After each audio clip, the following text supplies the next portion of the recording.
Good morning. Here we go again. Let's go again. On the road again. Blah, blah, blah. Blah, blah, blah, blah, blah, blah. Blah, blah, blah. Blah, blah, blah, blah. Blah, blah, blah, blah. Yeah, I know. Oh, man.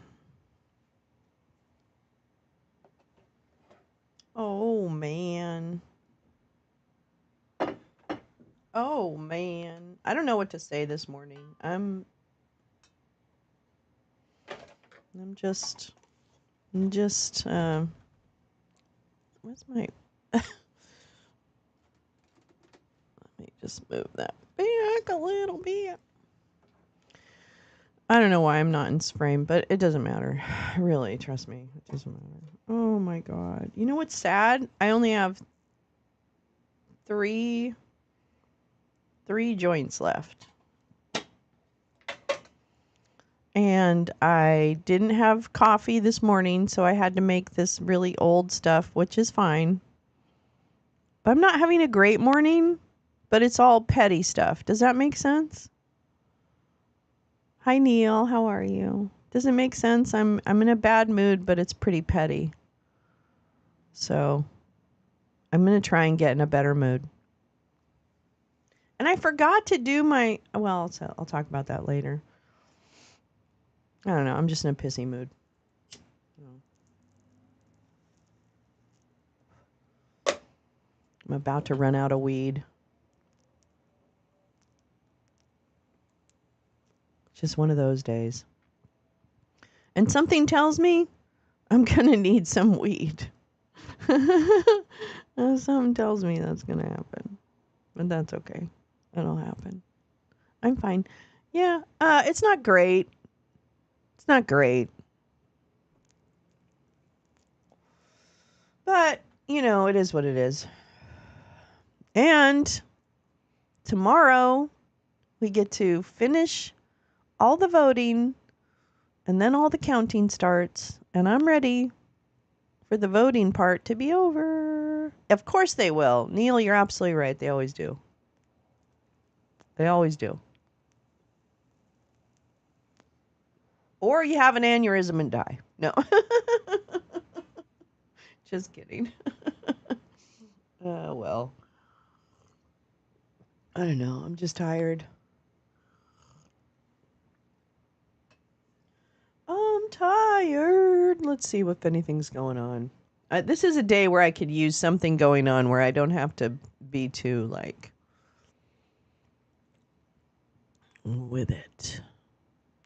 Kristen Simmons, the Michigan judge, is doing something, but I think she's not doing something with, like, our stuff. Oh, boy.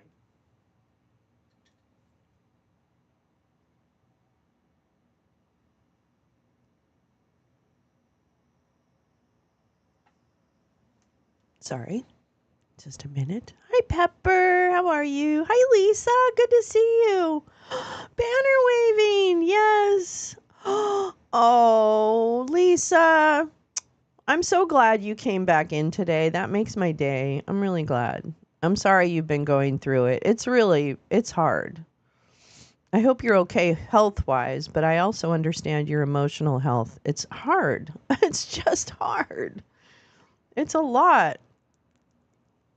It's a lot to just like, it's a lot to hear what some people say. And oops. It's just really, it's not, I don't know. Did you see the Washington Post story about Kamala campaign says it's in the lead or some such? I thought it was Jeff Bezos op. You know, I don't think the campaign thinks they're in the lead. I don't think the campaign takes anything for granted. You know, the campaign went through the same things with Hillary. Okay, remember, I'm sure everyone does. We went into Hillary's election thinking that she would win. And actually she did. Because she won the popular vote. So she actually did win the election. But because we have, small states, small population states, they got some other stuff. Yeah, PTSD. Yep, it is. It is PTSD. It feels a lot like that, doesn't it, Lisa? I don't want to say that too loudly, but it does feel like that.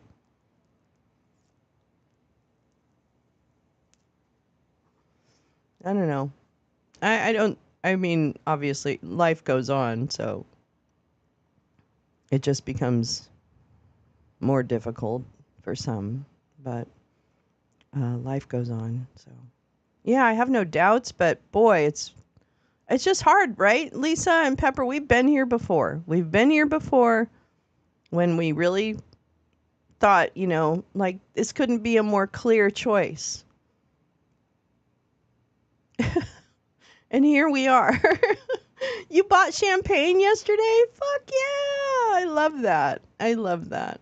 But I'm not her campaign. Yes. I'm just a rando with confidence.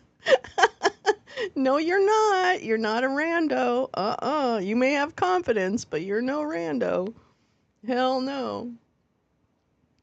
I'm beginning to think that we're like the only like uh grassroots show on YouTube that has smart people.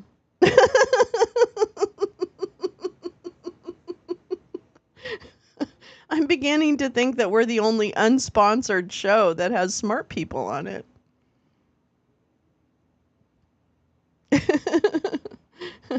Morning, holy crap, tomorrow's election day. Woo! Thank fucking God. A well-informed rando, thank you. Thanks to each of us, right? Like, I learned so much from you guys, it's not even fucking funny. Anyway, yep. Here we go, walking down the street. Harris's team claims she's no longer the underground, but Trump's team scoff. Oh boy, it sure does sound like something. God, Neil. Here's what's really depressing though about all this, right? What's really depressing about this is that people believe them. You know what I mean? Like, oops, hold on. People actually believe them.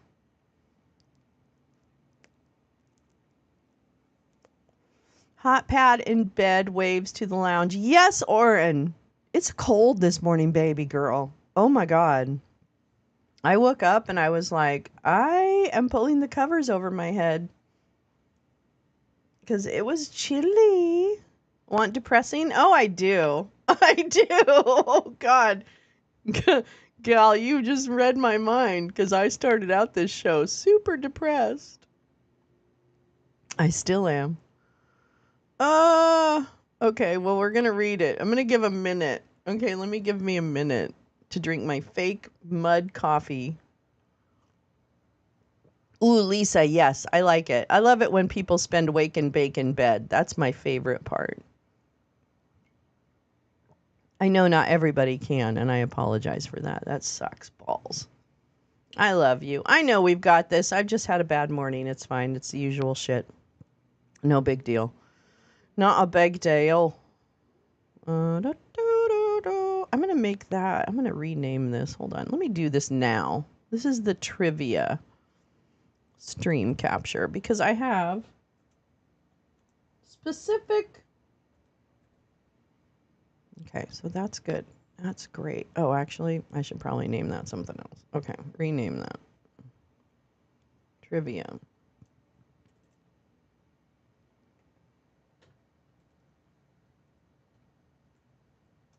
Okay. Truvia. Truvuva. I'm going to leave it. I don't even care. All right, let me show you. Wait a minute.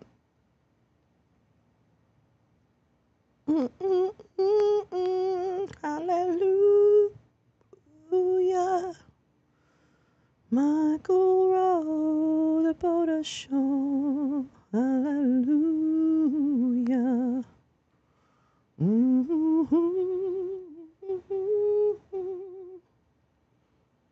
Hallelujah.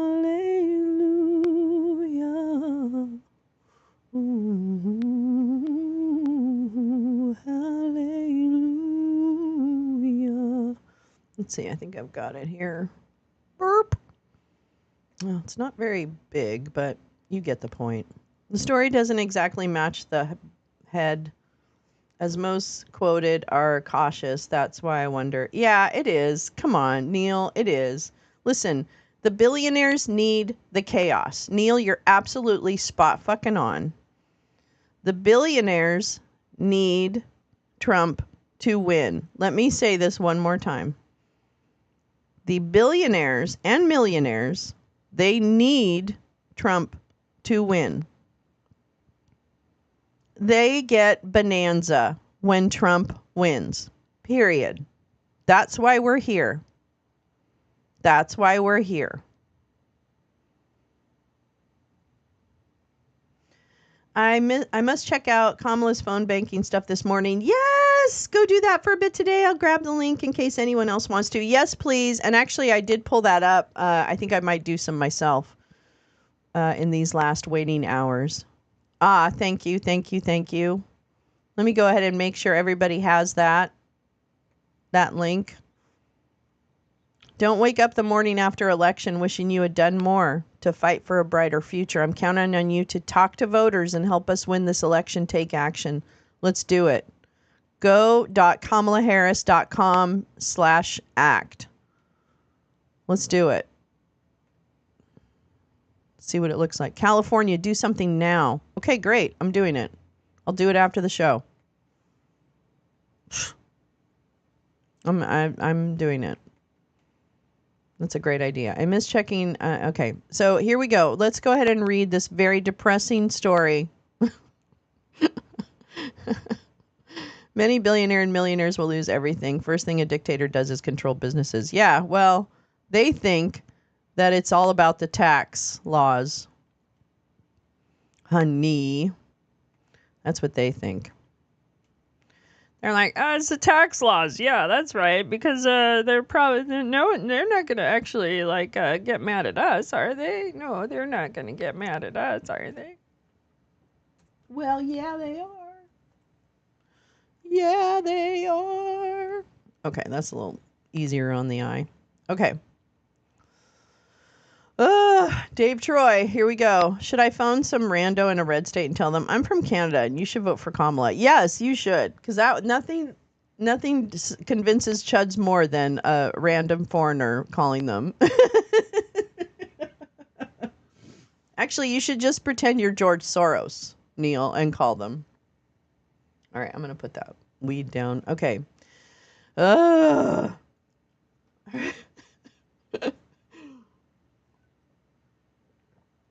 right, here we go. To split the world in two, a closing argument. This election isn't just about the future of the United States. It will determine the future of the world. It is a linchpin in a strategy to split the world into two warring factions. The side that wins will own the future.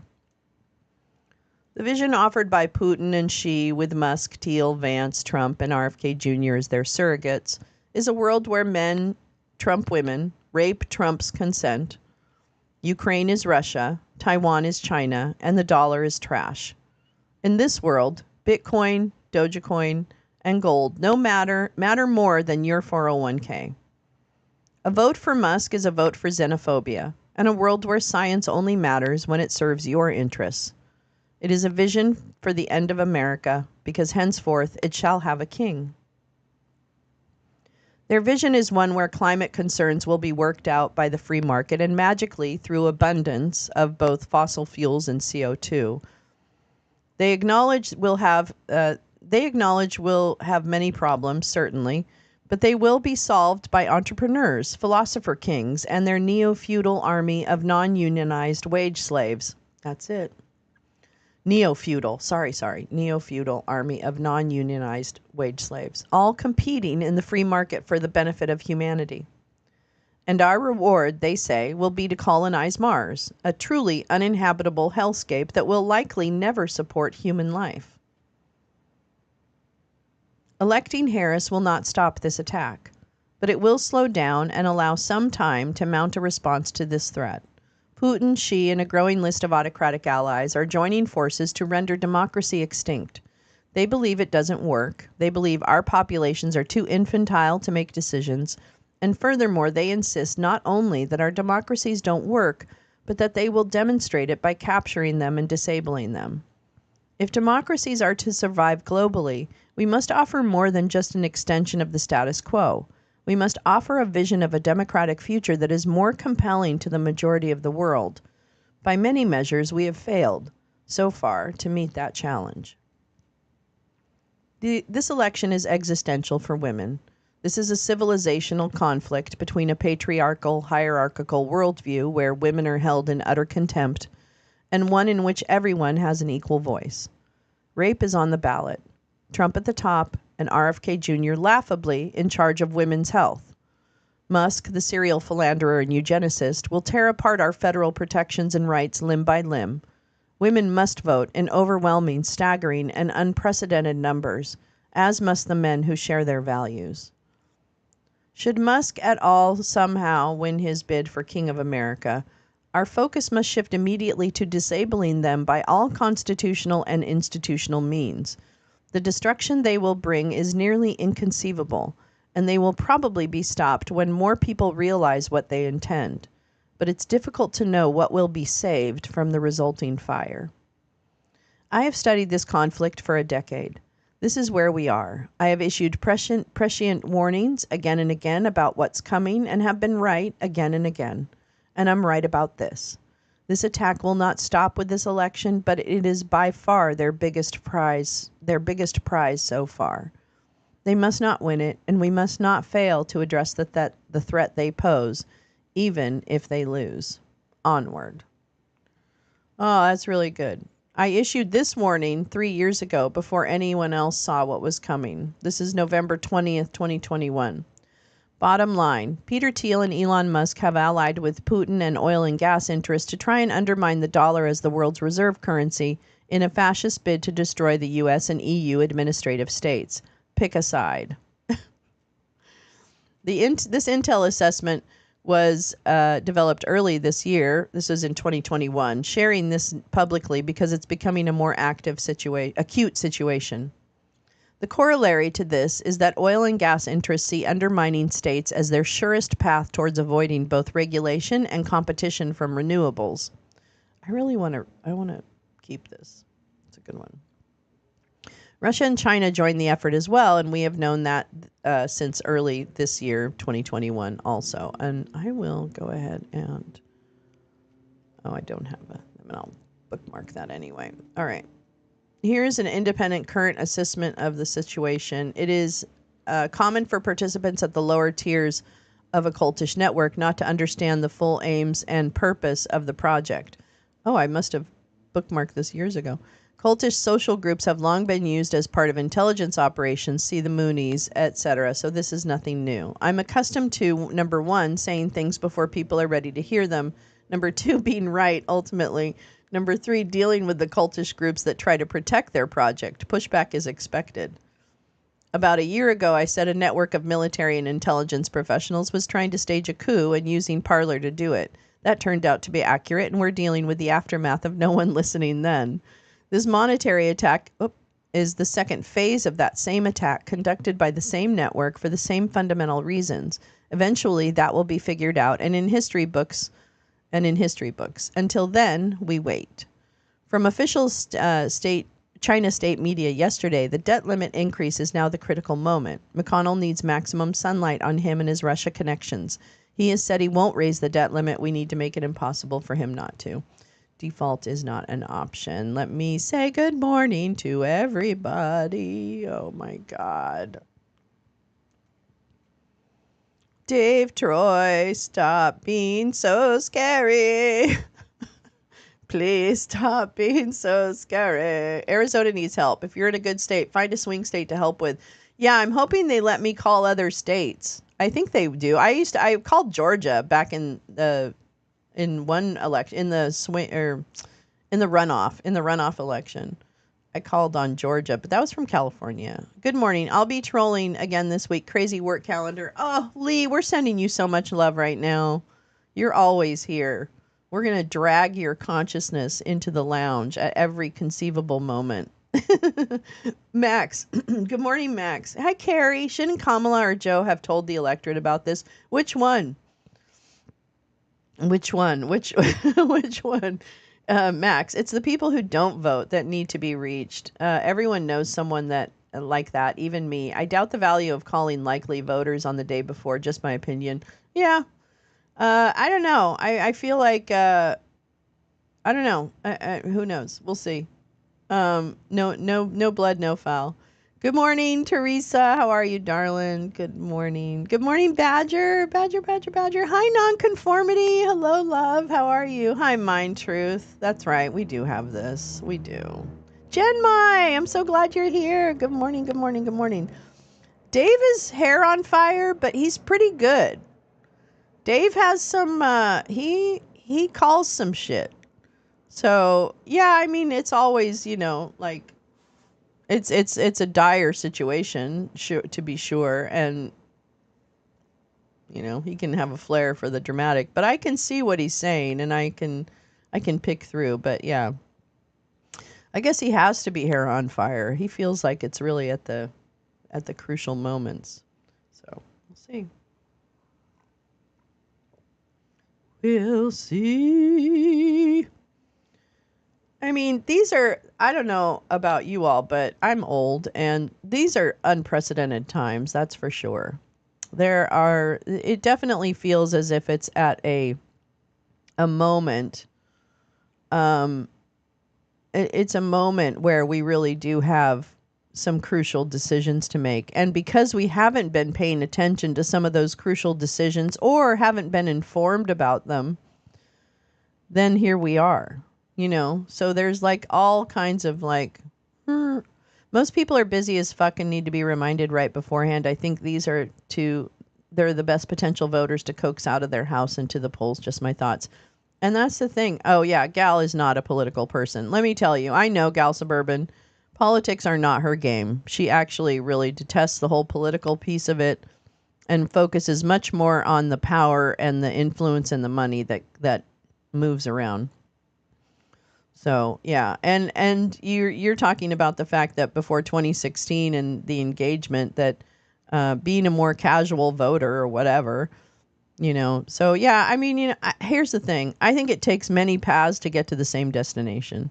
I really do, and so I think people should engage with the activities or the things that they think are gonna both be successful for them to do. Like, you have to be successful at what you're trying to, like, when you want to volunteer or something like that, it has to feel good in order for you to really, come back or do more.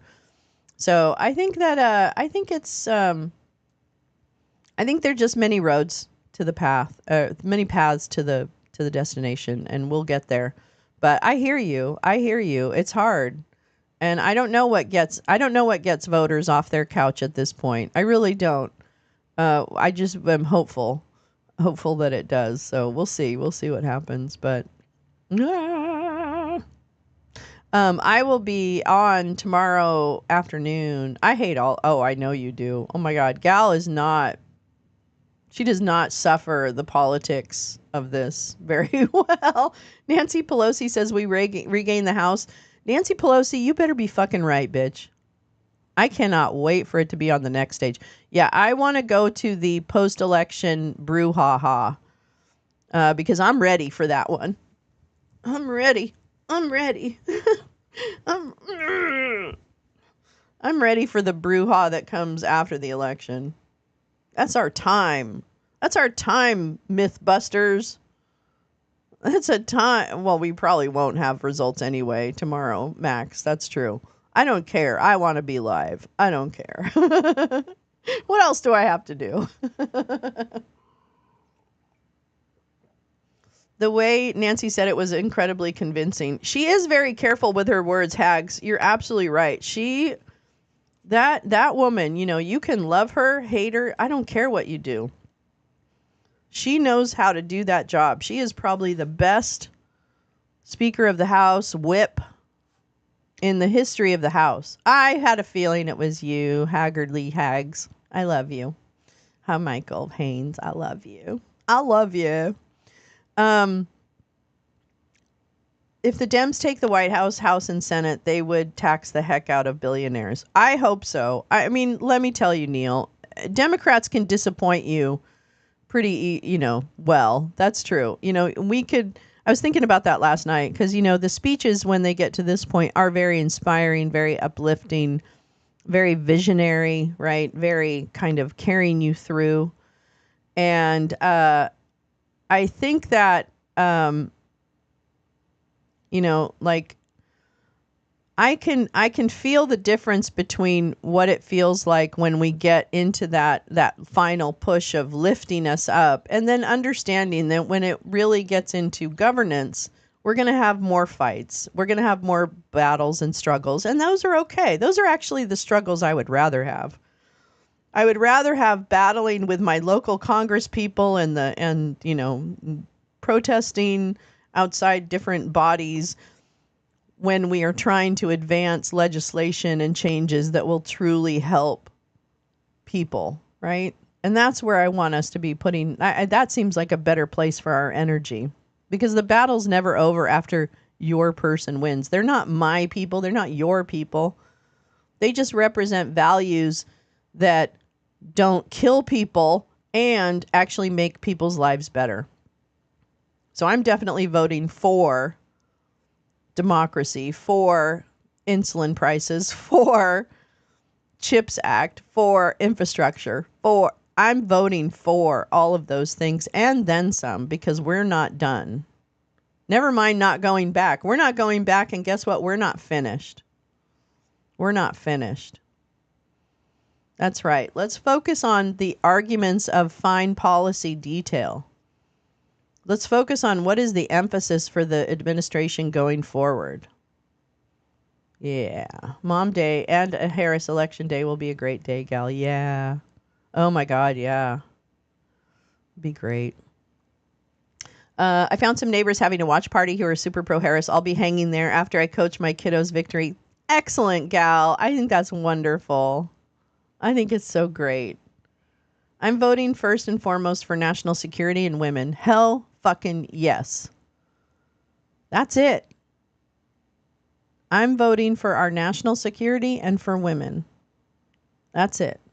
That makes a perfect sense to me. This actually is a very clear election. It's not an unclear election whatsoever. Whatsoever.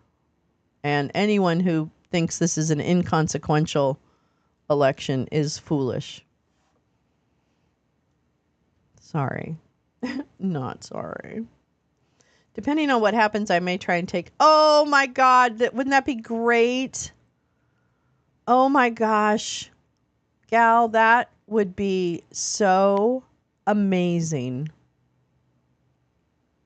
To have your kids witness, like I remember, let's see, I would have been what, 12 years old or something, when my mom and dad took us to hear Jimmy Carter speak at Ghirardelli Square in San Francisco. Having a lot of feelings right now.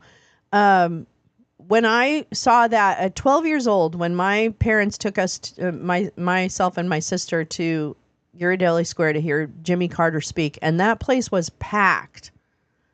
I can tell you right now, I remember it was a sunny day, and I remember standing at the kind of the plaza in Ghirardelli Square, and he was he was speaking from up on a balcony kind of thing. And it was just it just felt so electric and so important and so vital, right? And so connected. And he was so connecting. And I just think when you expose kids to that kind of inspiration, it changes. I think it really changed me. I think all of those situations really changed who I was as a person in terms of caring about, what is bigger about this country and why we have to take care of each other. You know?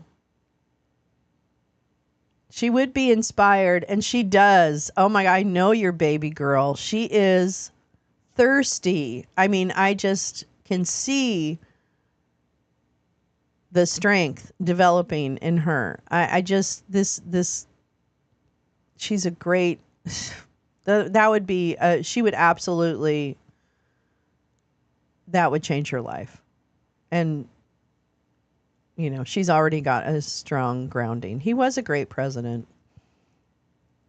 She does radiate love. My goodness, she has really stepped into this role. I'm going to be honest with you. I don't always like Kamala. It doesn't matter, right? It doesn't matter.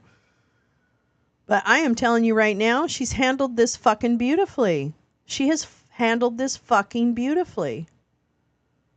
Oh, the baby, little toddler helping you deliver donations in hurricane zones when she was a baby. Oh, she cares. I've seen her in action, caring. She's a good kid. She's a really good one. That makes me happy. That makes me happy. Leadership and how it is presented and carried out is so crucial for kids to watch and learn. Yeah, it is. It is really great. She was so great on SNL. I thought she did a wonderful job. You know, the thing about it is, and I'm going to be honest, I didn't find this about her before. I didn't find this about Kamala before. But now when she says things are going to be okay, I actually like physically, like my shoulders lower. I know that she is kind of a mamala, okay? Like, it's crazy. It's so crazy. It's so crazy. It's like there's really that, you get that with her. She's doing really well. Like, this is not easy. You know, it's just not easy. Oh, yeah, when you lived in SF, yeah.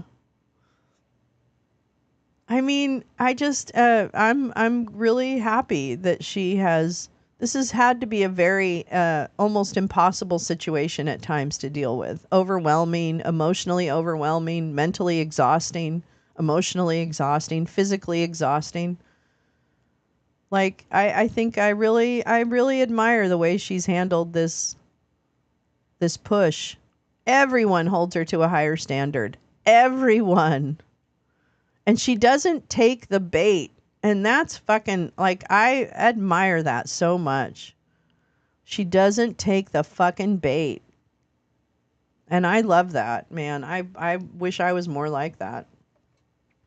Maybe she'll make me more like that. She has served in all three branches. She has. She's like one of the best qualified candidates for president in the history of candidates for president. She literally is part of, like she's literally the best qualified person to run for president in a very long time. It's crazy. Whatever.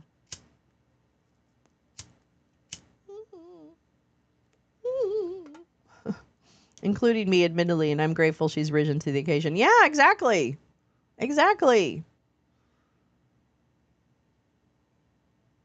Thank you. Thank you for rising above what must be really horrible personal attacks and hard things to hear. Thank you. Because that's fucking hard. I know. Carrie, you're right. Karl Rove tried to tank her career in SF because they when she was in SF, I remember they launched horrific sexist ads on that. Yes, I've mentioned my friend had a salon in Oakland and used to do her hair, and I always oh, that's so nice. I don't know. She seems like a good egg. For all those who want to shake up the system and or try something different, guess what? We've never had a woman in office. Let's see what happens. There you go. That's right. That's right. That's right. Hi, Oomph. I saw you come in. I'm so sorry I didn't say hi. I know. Yeah, shake it up that way. God, give it a shot. How could it be worse? How could it possibly be worse? Oh my God. Oh, wait. Elon has a hearing in Philadelphia today? What's that? Anybody know what that's all about? What did I miss? Must not be paying attention. Musk hearing on Pennsylvania giveaway. Oh, wait, here. And there's this fucking TMZ crew. You know, they just get along, and they're like, no. So it's just, So I got a clip coming to me. So I'm confused. Does this mean that... It's a double? No, but you'll be able to. It's like this one, but you can put it like. Yeah. Oh, so he does have to show up for this thing today. Okay. Is that what it is? Is he in there now? Yeah, if you move your six, the whole thing's going to go down. Is he in there? well, worst case, I mean, I could just So hold it. confused. Sorry. Yeah. He's in trouble. Oh, there you go. You Oh, got you're in trouble, mister. Put a clip on it. I don't have Hey, mister, you're in trouble. You slide yours. Yeah, slide right in there. Proud to say my son is voting in his first election for Harris. Mine, Truth. That's so exciting. That's so exciting. Hi, Badger. Remember that old television show back when television shows were a lot of fun called MacGyver? Yes. Where you break out of prison with a yogurt cup and a rubber band.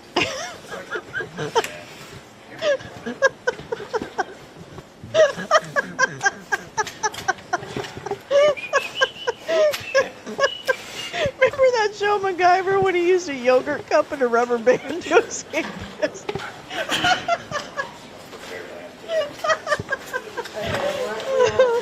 Oh my god, I needed that. Thank you, camera dude. Thank you, camera dude. You're fucking funny. I know. Fuck, I'm so mad I'm out of coffee.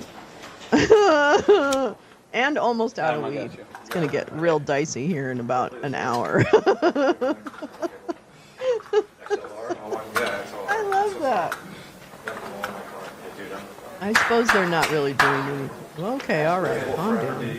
Okay, choose it. Mono or stereo? Fucking choose your weapon. Mic check, 1, 2, 3, 4, mic check. Yeah, it works. Mic check, 1, 2, 3, 4. Josh. Check, mic check. This is Elmo's court appearance. I don't know. I got nothing. I got nothing for us this morning.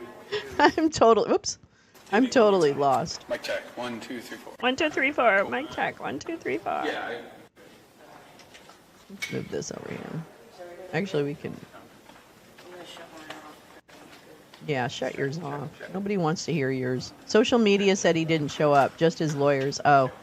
Thank you. Unleashing one more entitled prick on this world has been my biggest fear as a parent. Who's this neckbeard? Hey, man, it's Philadelphia. It's Pennsylvania. My only fear is that if someone's on my frequency, Who do you think it is? then I'm fucked. Jesus Christ. Looks like CanCon. Yeah. J-Rance could fix it with her glue pew pew. That's right. Glue gun warrior. She's coming to fix your window. She's the glue gun warrior. we need a character for that. If J-Rance is listening, I know she's probably busy, but J-Rance needs a like AI character that's the glue gun warrior. I'm just saying. I know. I feel like we all won some pretty good kid lotteries here. Everyone I talk to in this group who has a kid has like an amazing child. So I think it's us. Yes! Glue gun warrior. She's coming to save the day. She's a glue gun warrior. All right, Carrie. Rock and roll. I need this room to completely procreate because this room is so smart and so nice that I think you guys should procreate a lot more. My time's over. I can raise a good kid, but I'm not birthing anymore. Hence, my answer to the woman was no, you don't need an abortion.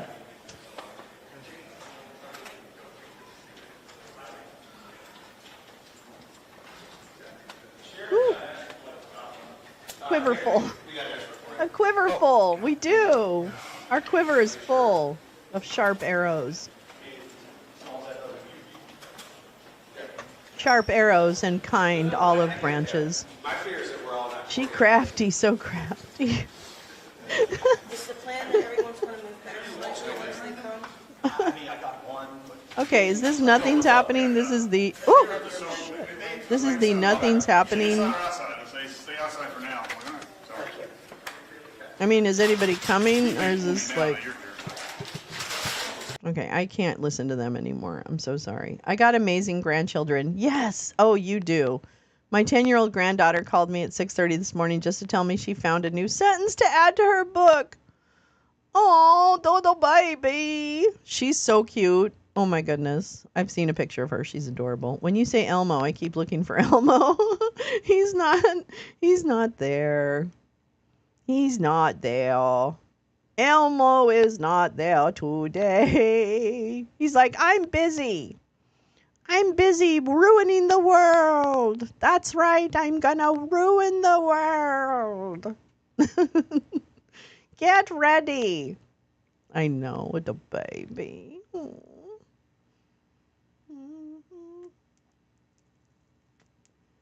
The glue gun warrior. Exactly. I'm too important. I'm Elmo, for Christ's sakes. What do you think? You can't tie me down. Oh, God. I'm looking to see if there's anything else on. Never mind. I can't anymore. Okay, wait a minute. What about this guy? Hold on now. Unaware, and there's a mad scramble, and it's just a breeding ground for conspiracy theories. Oh my God, it's the Brad Raffensperger of mumblers.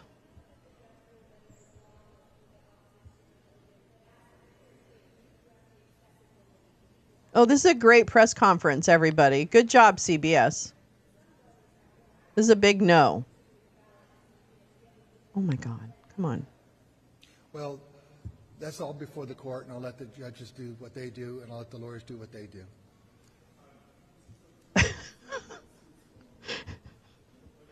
This is great.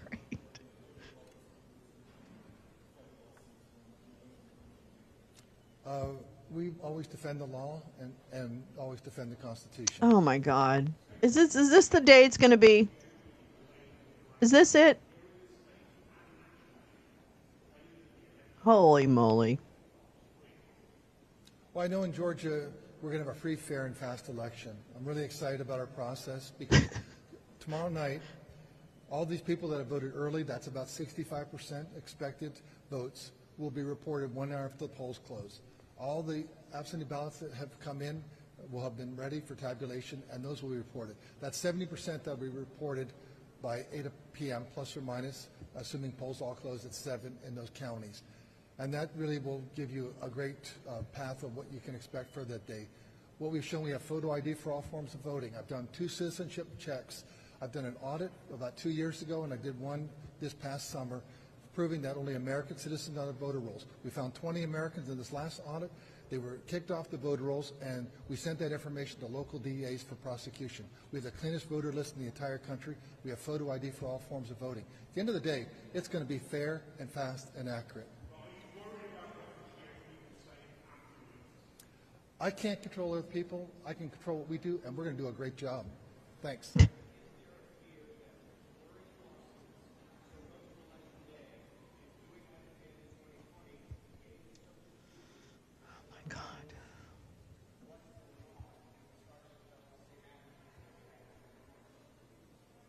Well, it depends who you're, what you're out there. If you spend a lot of time on social media, you know, you're going to get one opinion. But most people are out there today, right now, working their jobs, trying to put food on their table. Yes, sir.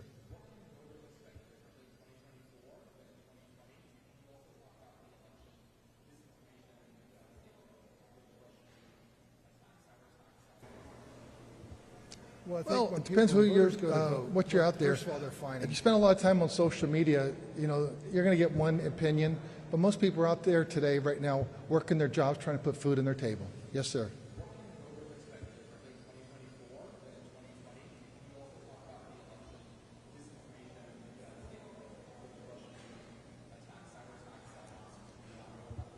Well, I think when voters go to vote, what first of all they're finding is that we started this in 2022, but the electronic poll pad check-in, people are getting checked in so quickly, so that was really moves the lines really quick. Lines have to be shorter than 1 hour on election day. I think that's really important also. And then so you're having just a lot of people moving through, they're enjoying the process because they don't have long lines, and so we get the results posted very quickly. As it relates to disinformation, there was something reported last week about someone. That's what I heard too, Reported to Kerry. be some Haitian. He had 2 driver's licenses. It was all made up, and it actually came from Russia. And so I think we as Americans, we just need to sit back sometime and make sure that you're really hearing the truth, because there's a lot of bad people out there that want to just kind of get us fighting amongst ourselves. We know who they are. We know Russia, China, Iran. There's a list of them. It's a basket full, and they're just not really our friends. And if they can create us fighting amongst each other, then they feel like they've won. And so really please check it out, and that's why we got back that night and put it out. Next day, the federal authorities did confirm it came from Russia. Well, thank you very much. Pardon me? For tomorrow? Well, it's tough to say because we hopefully we have a really strong turnout. I checked the weather. There's no reason why voters can't show up, and so we should be well north of 1 million. Back in 2020, we still were coming through near the end of the pandemic, and we had about less than 800,000 show up. We were expecting about 1.1, so take it from there. But we'll see who shows up. But we just hopefully encourage everyone, if you want your voice heard and you haven't voted yet and you are registered, come out to vote. This is your opportunity. Thank you very much. Yeah, he has been. Brad Raffensperger has been pretty steadfast in his support for rule of law. So I'm not unimpressed with Brad Raffensperger. Yeah, I mean it's he's pretty good. He's pretty good at what he does. He's been pretty steadfast. Let's see. Some reason I know. I heard him say 20 Americans too. Did you guys hear that? I heard him say that too. I mean, I think he's probably saying non-Americans or something stupid like that. Oh my God, really? Ranking member, here's something from Oversight Committee Democrats from GAL. In case you missed it, Ranking Member Rep. Raskin and Chairman Ron Wyden called on DOJ to investigate Jared Kushner's influence peddling and billions of dollars in shady transactions with the Crown Prince of Saudi Arabia. Thank fucking God. Jesus. Hold on, I'll come to that. Yeah, I think Gabe is still there. Sterling, you mean? Gabriel Sterling? Yeah, I think he's still there. He's still there. All right, let's see here. Reject them all. Get out of here, duck.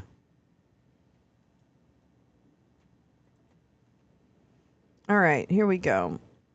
Jared. Hi, Jared. How you doing? No, but nice color of pink.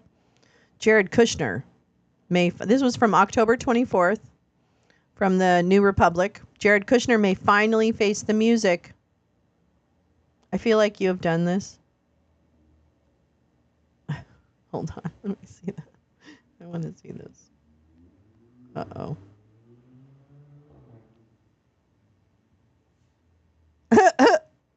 Passing time waiting for Trump to lose. Wait, hold on. Oh, why? Oh, I know why. It's muted. Hold on. This is me.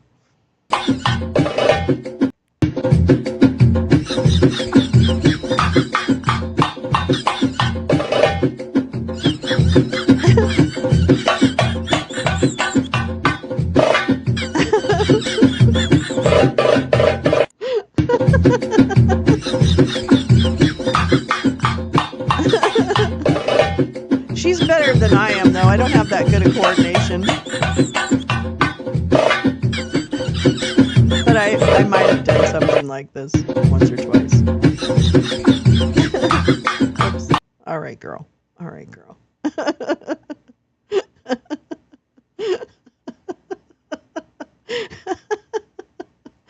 Oh, my God. I would be here for a good Jared cleansing. I'd be good for that. All right, let's take a look. Oh, Project Lincoln. Wait a minute before we go to our story. Project Lincoln.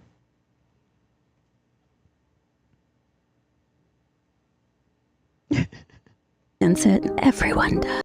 You know you're losing, Donald. It's over. You sense it. Everyone does. Your team knows it too. They've always known. They're betraying you even before she kicks your ass. No loyalty.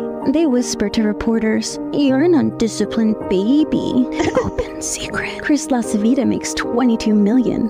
He'll be richer than you when this is all over. Drinks are on you. Susie Wiles is right. You're hopeless. She hates you. You're losing it all. Everything. The power. Gone. The money. Spent. The spotlight. Turned off. Even your freedom. Prison time. Sad. So sad. They get rich. Rich as fuck. You get humiliated. Again. I love that. Thank you. You know you're losing, Donald. It's over. It's over. It's over. They hate you. I think that's so good. Oh my God. Clever people. Clever people. Why isn't this working? Oh, I see. There we go. Oh my God. That's too funny. Anyway, there's Jared, the jerk off. I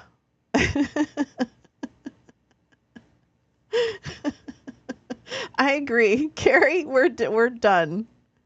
I know. I just need to watch something or read something. That's all I can do. I can't create any like unique or individual thoughts. And it hurts. Oh no, don't. All right, here we go. Okay, take a little sip of shitty coffee. Oh my God, just to remind me how fucked up my Monday is. Okay, here we go. Here's some shitty coffee. Here we go. Representative Jamie Raskin. I'm sending some glue gun warrior. Yes, fuck yeah. Oh, fuck yeah. I'll go to that. Representative Jamie Raskin and Senator Ron Wyden called Thursday for the United States to investigate Donald Trump's son-in-law Jared Kushner for possible violations of the Foreign Agents Registration Act. The Senate Finance Committee, which Wyden chairs, found that Kushner's firm Affinity Partners had yet to return any profit to its foreign investors after receiving millions of dollars in fees from foreign governments, including as much as $87 million from Saudi Arabia. Now Wyden and Raskin are calling for Attorney General Merrick Garland to appoint a special counsel to investigate Kushner. Earlier this month, it was reported that Kushner had chatted with Saudi Arabia's Crown Prince Mohammed bin Salman several times since leaving the Trump White House, specifically discussing normalizing relations between Saudi Arabia and Israel. Kushner served as a top Middle East advisor during Trump's time in office and has floated his own wretched idea for what Israel ought to do with Gaza's, quote, waterfront property. Three sources close to Kushner told Reuters that if Trump were reelected, they expected Kushner to be involved in any Saudi talks in an unofficial capacity. Wyden and Raskin allege that Kushner has already set to work.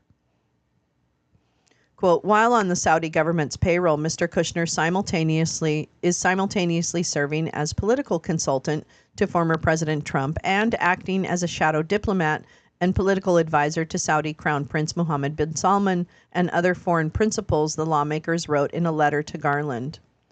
Despite being engaged in plainly political activities, Mr. Kushner has not made fair disclosures to DOJ related to the millions of dollars he receives annually by entities owned and controlled by the governments of Saudi Arabia, the United Arab Emirates, and Qatar. Quote, the scale of these undisclosed foreign payments to Mr. Kushner, coupled with the national security implications of his apparent ongoing efforts to sell political influence to the highest foreign bidder, are unprecedented and demand action from the DOJ, they added. The letter alleged that Kushner's extensive political activities require registration under FARA.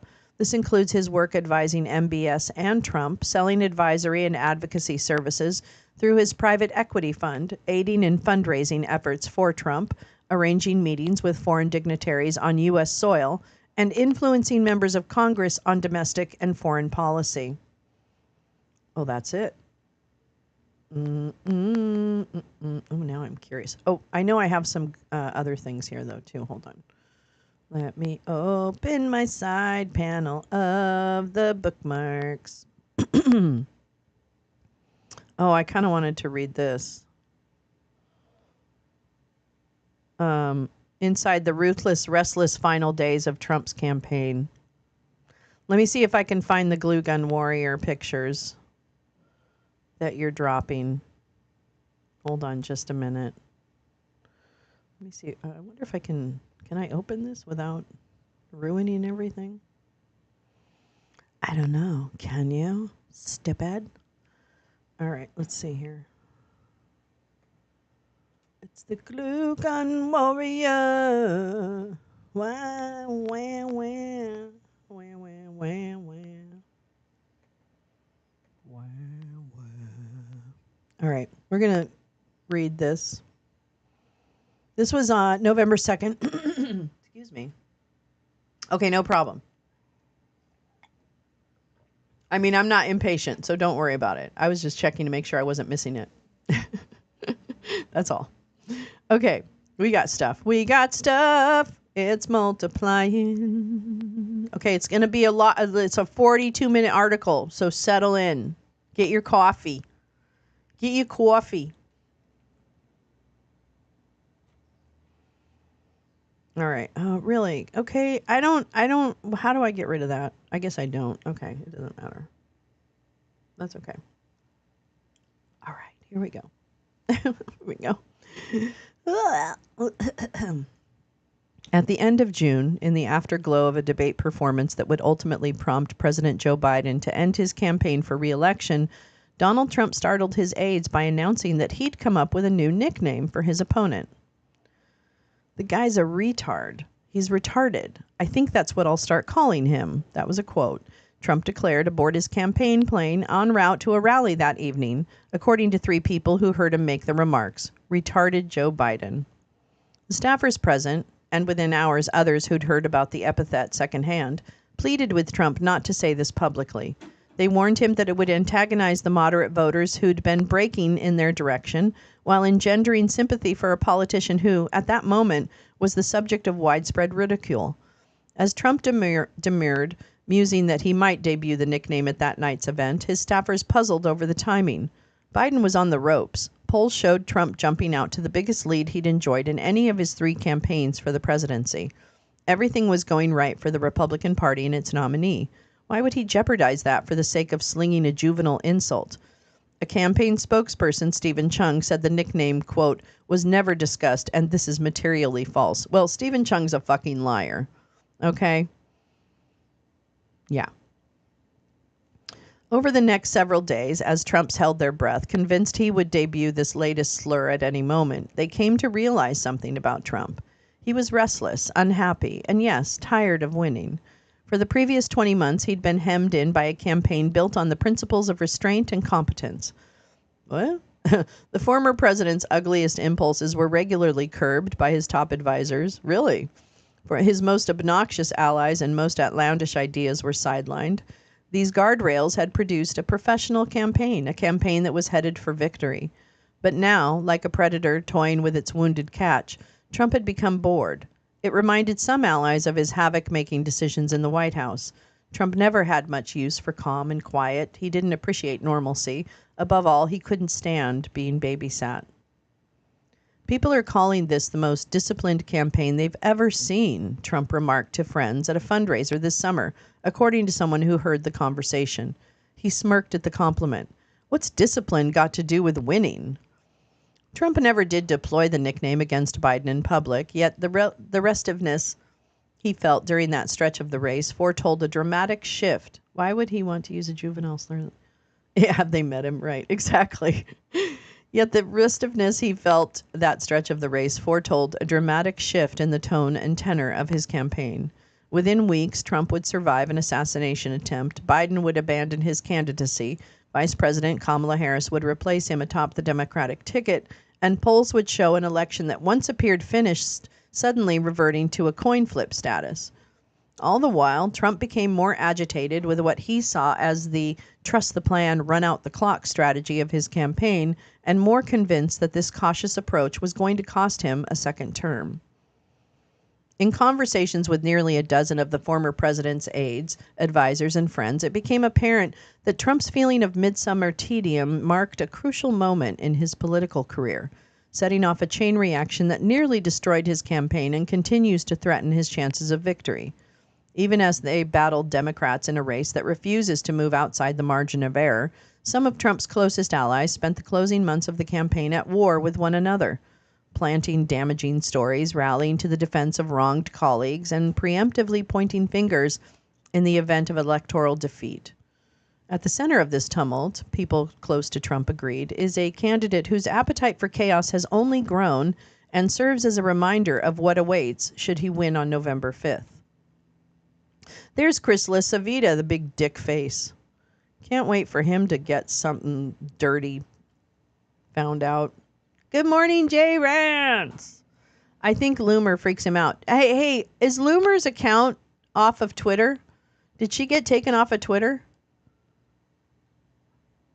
I believe it, but not generally. I agree with you. Yeah, Trump is appalled by oh, yeah, no. He's not. I think it's her attitude. I know. I don't think he gives a shit about... He doesn't have any... I don't think he's had any plastic surgery, though, which I think is interesting. Wouldn't you think he'd be the kind of person who would have plastic surgery? I think she did, because I was looking for her last night when she was fighting with RFK Jr., right? I was looking for that fight, and I couldn't find her account when I searched, but maybe it was just me. Here's my addition to that story. Oh, I can't wait. Okay, we're going to come back to that. All right. Trump decided it was time to take matters into his own hands. For the first 10 days following Biden's departure from the race, Trump had listened dutifully as his campaign co-managers, a pair of longtime GOP consultants named Susie Wiles and Chris LaCivita, explained that the fundamentals of their strategy remained solid. Nothing dramatic needed to change with Harris taking over the ticket, they told Trump, because she was inheriting the vulnerabilities they had exploited so successfully against Biden. They argued that whatever burst of money and enthusiasm had accompanied her entry into the race would prove short-lived, and warned him against overreacting.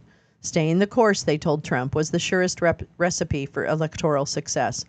Here's the thing. I think those two, Susie and Chris, I think they're going to get the money and run.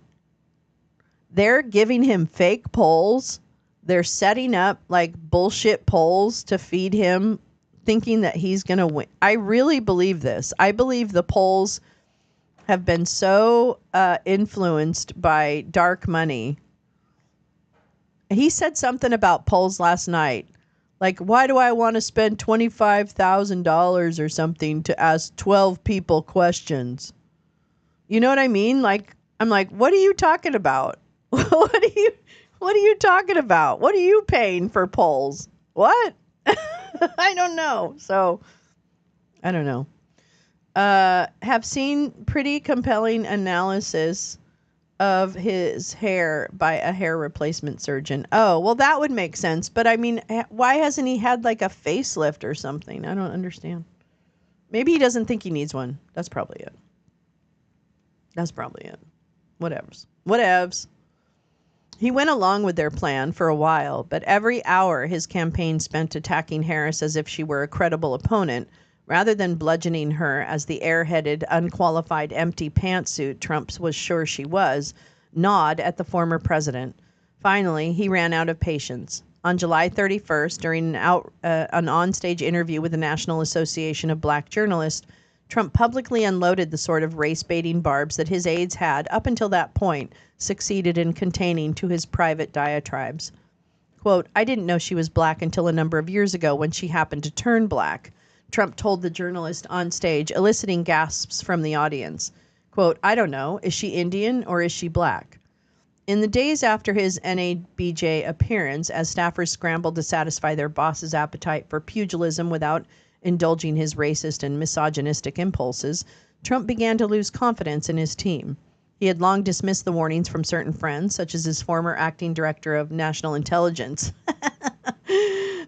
Richard Grinnell that Wiles and LaCivita weren't up to the job, but now he had reason to wonder. With Harris climbing rapidly in the polls and his own favorability numbers slipping, Trump was pondering for the first time a shakeup of his team. Chung said Trump never considered a change to his campaign leadership. Trust me.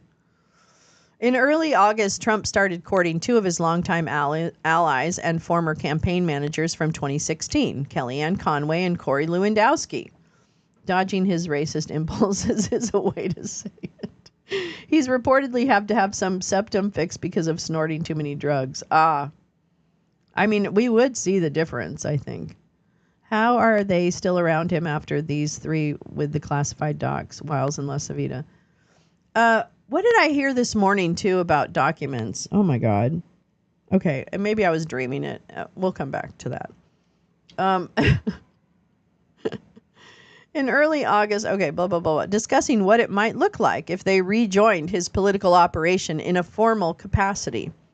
Trump told Lewandowski, who promptly agreed to come aboard, that he missed the fun, freewheeling nature of that first run for the White House. He told Conway, meanwhile, that he worried he was being overly managed by his current team. Trump's conversations with Conway troubled Wiles and LaCivita. They knew that she and Trump were talking more and more frequently. They also knew she loved to take credit for electing him in 2016 and wouldn't be eager to share accolades with her successors. Conway's back-channeled criticisms of the 2024 campaign had been subtle but pointed. In an effort to placate her, LaCivita increased her monthly retainer at the Republican National Committee from $20,000 a month to $30,000. But in private conversations, Conway continued to point out that the campaign's shortcomings, especially in her view, the mistaken selection of Ohio Senator J.D. Vance as Trump's running mate. When Wiles and LaCivita met Trump at a fundraiser in the Hamptons, the side of his nose where the mic up. Oh, interesting.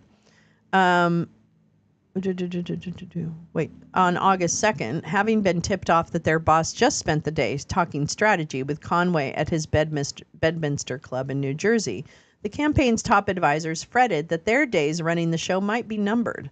As the New York Times was reporting on Conway's visit to Bedminster, Trump called reporter Maggie Haberman and angrily denied that the changes were afoot, saying he was thrilled with Wiles and LaCivita. In truth, the real threat was Lewandowski. Oh, wait, Max. There's scar tissue per Noel Castler. Oh, right. A tough-talking operative who had famously accosted a female reporter in 2016 and later allegedly made unwanted sexual advances towards a Republican donor's wife, Lewandowski had promised Trump a return to the killer vibes of 2016.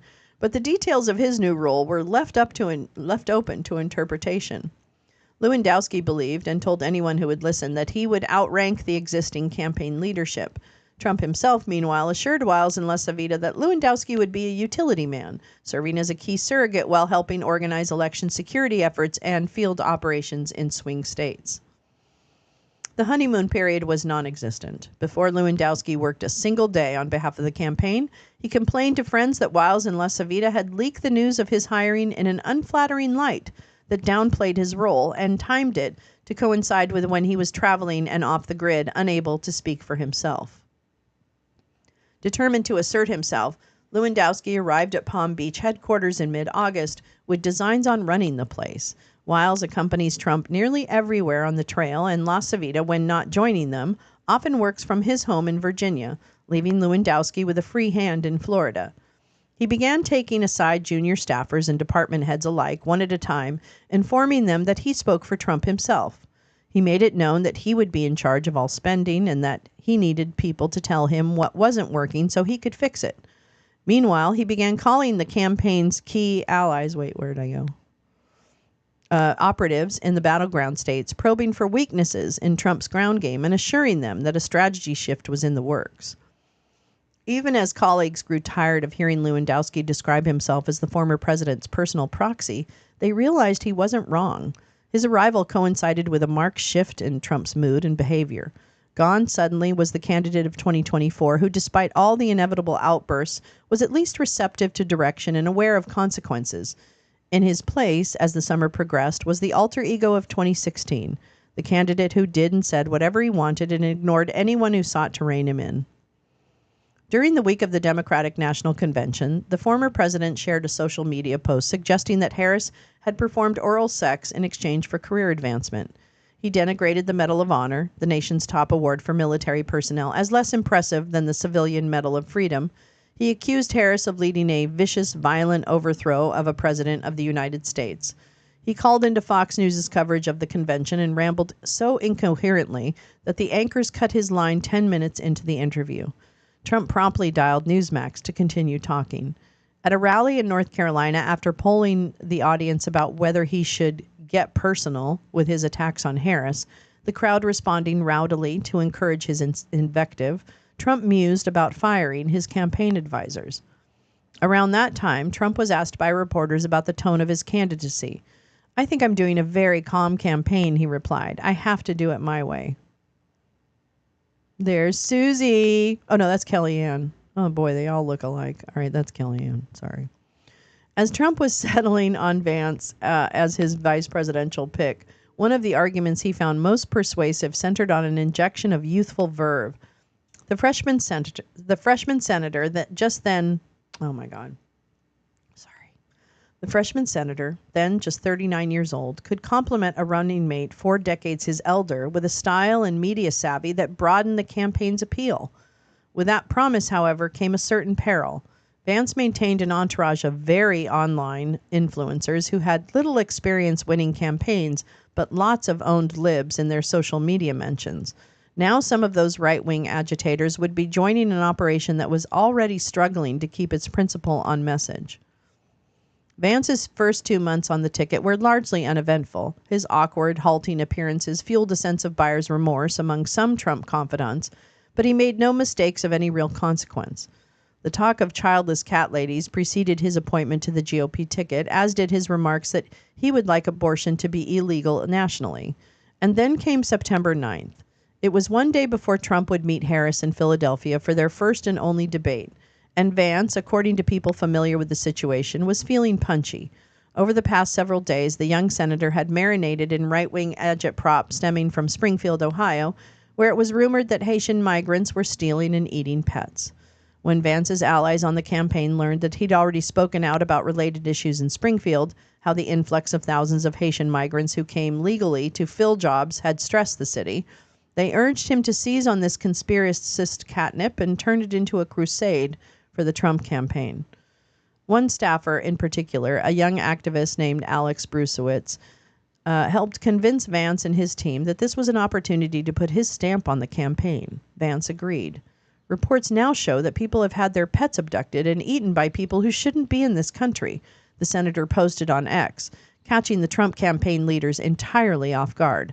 Figuring there was no use in half measures, Brusewitz led Vance's minions in blasting the social media post around their networks and urging officials on other GOP campaigns, as well as at the Republican National Committee, to join Vance's assault on the migrant community of Springfield.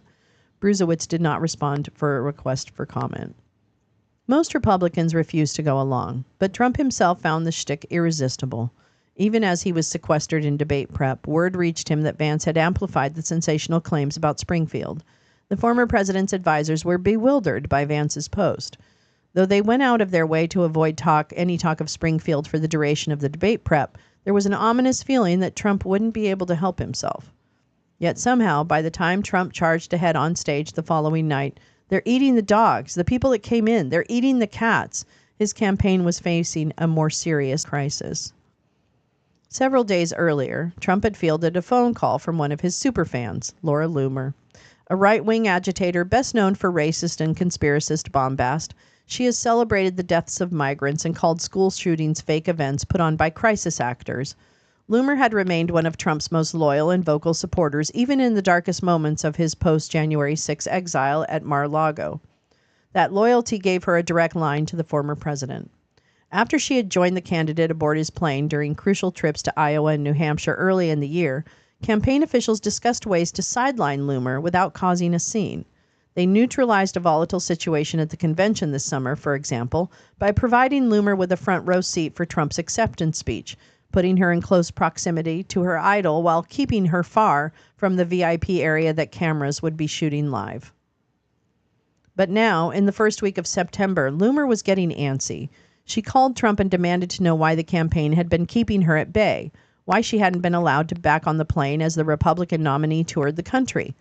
Trump told Loomer not to worry. He would personally see to it that she was invited aboard the plane for his next trip. Later that day, when Trump relayed this request to Wiles, who, since the beginning of the campaign, had controlled the flight manifest, she registered disbelief. "Sir, our next trip is to Philadelphia for the debate," Wiles told Trump, according to two people familiar with the conversation. "Are you sure that's a good idea?" Oops. There we go.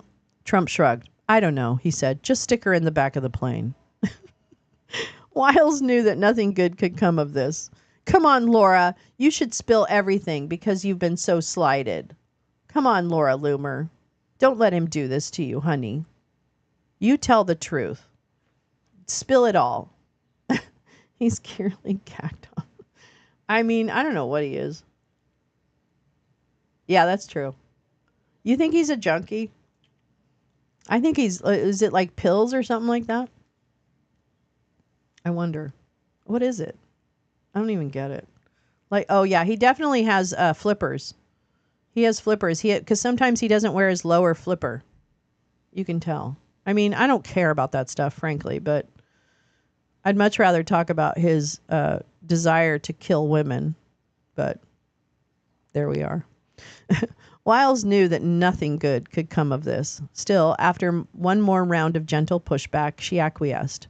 Even people like Wiles, who have a track record of talking Trump out of certain reckless ideas, learn that you cannot retain a seat at the table if you tell the man no one time too many. Wiles decided that allowing Loomer on the trip was not a hill to die on. Perhaps, she would later remark to friends, it should have been. When Trump's jet touched down in Philadelphia on September 10th and photographers captured Loomer disembarking, some of the former president's allies were apoplectic. Republican elected officials began texting campaign aides, demanding to know why she was traveling with Trump. But outside of Wiles and La Savita, Trump's own staffers hadn't known she was on the manifest.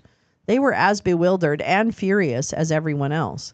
Why Trump's employees find Loomer uniquely noxious when their boss consorts with known racist and traffics in cruel conspiracy theories himself is a separate question. Yeah, how about that? As the night unfolded with Loomer watching the debate backstage and then joining other GOP surrogates in the spin room, campaign leaders weighed their next move. Yanking her from the plane risked turning the story into something bigger and messier. A jilted Loomer lashing out against corrupt rhino deep state simps in the aftermath of Trump's miserable debate performance. Wiles decided that Trump's special guest would remain on the manifest for the duration of the itinerary. The only problem, they were headed straight from Philadelphia to New York City for a memorial ceremony the next morning, honoring victims of 9/11, which Loomer naturally had described as an inside job. After the cameras showed Loomer standing next to Trump at Ground Zero, the former president's own phone lit up. For the rest of the day, friends and associates and donors dialed his number with manic urgency. Some read him old tweets that Loomer had sent. Others demanded that whoever let this woman aboard the plane be fired. Senator Lindsey Graham asked Trump if he was trying to lose the election. To all of this, Trump pleaded ignorance. He began complaining to aides that nobody had ever explained to him specifically why Loomer was so toxic. They responded by pulling up Loomer's most incendiary posts and showing them to the boss. Trump winced at some and seemed unaffected by others, but he agreed by the end of the trip that Loomer needed to go. What sealed Loomer's fate, according to two people who were part of the conversations, wasn't just her racist diatribes, but also her appearance. Trump, who is generally appalled by plastic surgery, was disgusted to learn about the apparent extent of Loomer's facial alterations. When asked for comment, Chung told me Laura was a hard worker in the primaries and President Trump appreciates a fighter. Trump regarded the Loomer episode, as a one-off nuisance. His advisors, however, feared that something more fundamental had gone amiss. The past month had seen the campaign spiral into a free-for-all. Lewandowski was going rogue. Morale was plummeting among the rank-and-file staff. And Trump himself seemed intent on sabotaging a message, curbing immigration, fighting inflation, projecting strength on the world stage, that had been engineered to win him the election. Privately, Wiles confided to friends that she and La Savita felt they'd lost control of the campaign. When she and LaCivita sat down with Trump in the middle of September, Wiles urged her boss to realize just how badly things were going. These recent mistakes could not be repeated. This current path was unsustainable. We need to step back and think hard about what we're doing, Wiles told him, according to several people familiar with the conversation, because this can't go on. Trump doesn't take well to admonishment. Yet the only other time he'd heard Wiles address him like this was in late 2022, shortly after he'd announced his candidacy when he'd dined with Nick Fuentes, a white supremacist, at Mar-a-Lago. Trump seemed to recognize now, as he had then, that he was engaging in self-sabotage. He told Wiles that he agreed it was time to tighten things up. Trump thought the conversation was over, but there was one more thing on Wiles' mind. Corey! Days before departing for the doomed East Coast swing through Philadelphia and Lower Manhattan, Lewandowski had told Trump that they needed to talk. There was information, he said, that the candidate deserved to know. When they met at Mar-a-Lago, Lewandowski laid it all out. He'd spent several weeks digging into the finances of the campaign, he told Trump, and things weren't adding up. Far too much money was being spent on programs insignificant to his electoral success, and there had been no apparent oversight of contracts and arrangements that created a windfall for certain campaign employees. Lewandowski told Trump that he'd taken the liberty of bringing in a private consultant, personally escorting this outsider into the campaign's offices to study the books. Oh my God, what a mess. This person's conclusion, Lewandowski said, was, your people are either completely incompetent or they're stealing from you. Trump seemed conflicted. Nothing angered him more than the idea of being taken advantage of. Then again, if there was one person in politics he'd come to rely upon, one person who, he believed, would never steal from him, it was Wiles. Ultimately, Trump instructed Lewandowski to take his concerns to her. Noel says Coke, meth, Adderall, and UK Sudafed. He'll basically snort anything. I guess he hasn't really said that he doesn't snort. He didn't say that. He talked to Theo Vaughn or one of those guys. I can't remember which one it was, which incel. But he was doing an interview with an incel, and he was talking about the sensation of doing cocaine and asking the guy, oh, what's it like? What's it like? It was really weird. It was so weird. Oh. When Lewandowski did so on a plane ride that same week, things quickly went sideways. He made no accusations about specific individuals, but shared his belief that certain tactical decisions had been made with big paydays in mind. Wiles told him that she took offense at such conjecture and that she didn't need to justify anything to him. Still, Wiles spent the next hour walking Lewandowski through the choices made about vendors, contracts, and costs. When he continued to suggest that things weren't on the level, Wiles ended the conversation, preferring to focus on preparing Trump for the upcoming debate. Oh, yeah, I'm sure it was just all that, all that kind of niceness. Oh, okay, well, never mind. I've got to go prep him for the debate. Okay, bye. Once the debate was behind them, and with many on the inside fearing that the campaign was falling apart, Wiles sensed that Lewandowski was about to make a move. He had repeatedly gone back to Trump, asking for control over hiring and firing, as well as veto power over all spending decisions, which would effectively put him in charge of the campaign. Now he was going all in, telling Trump that Wiles and LaCivita had invested tens of millions of dollars in direct mail outreach aimed at mobilizing supporters during the early voting period, money that just so happened to line the pockets of certain campaign staffers, including LaCivita, that could have been spent instead on television advertising. Lewandowski understood that the only tactical component of campaigning that Trump cared about was TV ads. He was telling Trump not just that he was being stolen from, but that the money in question would have made him ubiquitous on TV. On September 12th, when Wiles told Trump, this can't go on, she added that she wasn't just talking about Loomer and Springfield. Lewandowski had parachuted into a well-run campaign and rolled grenades into every department, Wiles told Trump, sowing distrust and spreading rumors, making it impossible for her to do her job. Quote, if there's something you're skeptical of, something you want answers to, let's talk about it, Wiles told her boss. But if you don't have confidence in me and Chris, just say so. It was an ultimatum. And if Trump struggled with the decision before him, fire Wiles and LaCivita, or keep them and banish Lewandowski, he didn't let on. Then and there, he gave Wiles a vote of confidence. The next day, on the campaign plane, Trump convened Wiles, LaCivita, and Lewandowski around a table in the front cabin in a meeting first reported on by Puck. He spoke directly to Lewandowski. We can't afford to lose these guys, Trump said, motioning towards Wiles and LaCivita. They're in charge. Lewandowski knew the fight was lost. Sir, I'm the only fucking person on this plane who isn't getting paid to be here right now, he grumbled, according to multiple people familiar with the meeting. I'm happy to go back to fucking New Hampshire. No, I want you on TV for me every day, Trump said. He paused. And go win me New Hampshire while you're at it. Lewandowski slapped the table. You're not going to win New Hampshire, he said, but okay. When passengers reboarded the plane for the next leg of their trip, Lewandowski was not on it. Being evicted from the plane is a signature insult in Trump's political sphere. Lewandowski told friends that he'd planned all along to fly commercial to his next destination. The former president told his traveling aides that Lewandowski's absence was meant to send the message that dissent would no longer be tolerated. Trump had lost a lot of ground to Harris over the previous month, and victory was possible only if everyone on the campaign fell back in line. Things appeared to stabilize from there, as September gave way to October, and Harris launched a major media offensive aimed at connecting with voters who still felt no familiarity with her. Trump's campaign was delighted to cede the spotlight. Wiles and LaCivita believed that every moment Harris spent in front of live cameras translated to more Republican votes. Well, that's interesting. Instead of trying to book Trump onto major news networks where his comments might produce negative news cycles, his team arranged a tour of podcasts, most of them aimed at young men. It sure did. The effort was led by Brucewitz, the impulsive young Vance sycophant, who maintained an impressive network of right-wing influencers. The strategy appeared to work. For the first 3 weeks of October, Trump's internal polling showed Harris's momentum stalled, measured in both net favorability and vote share, while Trump's numbers inched upward. By middle of October, Trump was being hounded with requests from Republican candidates for joint appearances, requests that had been conspicuously few and far between just a month earlier. Even vulnerable incumbents, such as Representative Ken Calvert of California, tried to grab hold of Trump's coattails, campaigning with him in his decidedly purple district.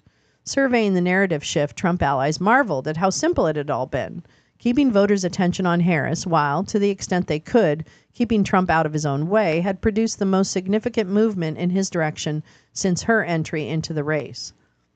Not that Trump wasn't doing his best to muck things up. The 40 minutes he spent on stage in Pennsylvania swaying silently to music prompted aides to exchange frenzied messages wondering whether the audio could be cut to get him off the stage. Ultimately, they decided letting him dance was less dangerous than letting him rant. A week later, back in the all-important Commonwealth for another event, he left aides slack-jawed by marveling at the ample genitalia of the late golf legend Arnold Palmer. Even as the political class settled on Trump as the betting favorite, his allies couldn't shake a pair of very bad feelings. The first was about ground game. With much of their party's resources being diverted to legal efforts, the GOP's field operation was struggling to keep pace with the Democrats.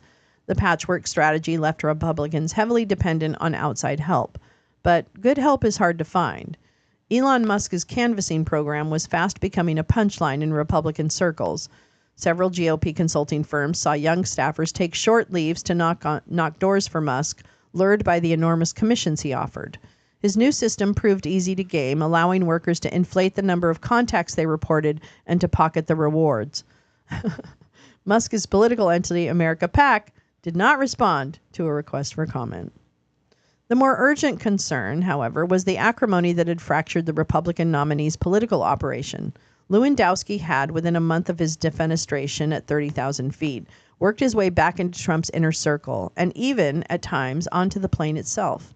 Wiles had, around the time of their showdown with Lewandowski, told LaCivita that she could no longer deal with the headache of handling the manifest. She charged him with the thankless duty for the remainder of the campaign, making for awkward encounters whenever Trump announced that he wanted Lewandowski to accompany him somewhere.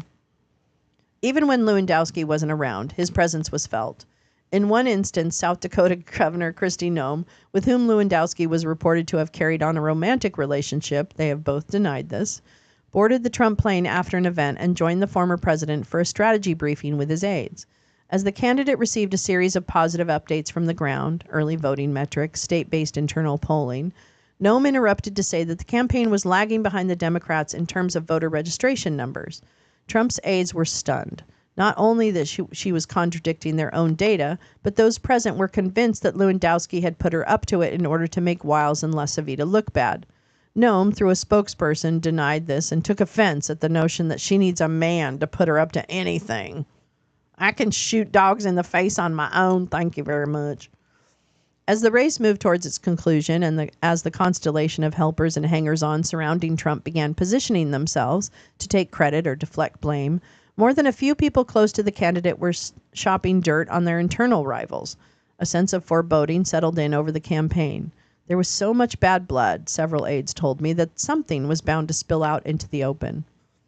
Sure enough, on October 15th, the Daily Beast published an explosive story alleging that LaSavita had skimmed huge amounts off the top of the TV ads, direct mail, and other expenditures, netting him some $22 million from his work on behalf of the campaign and a pair of related super PACs.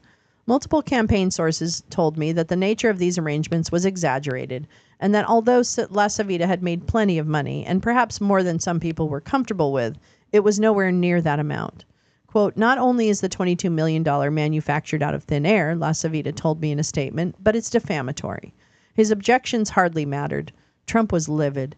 Even when Wiles tried to calm him down, arguing that Lewandowski had planted the story to eliminate LaSavita, the former president kept fuming, saying the story made him look like a fool and demanding to know why the campaign hadn't stopped it from being published. Ooh. Ooh. Yeah, he wasn't thrown out at altitude.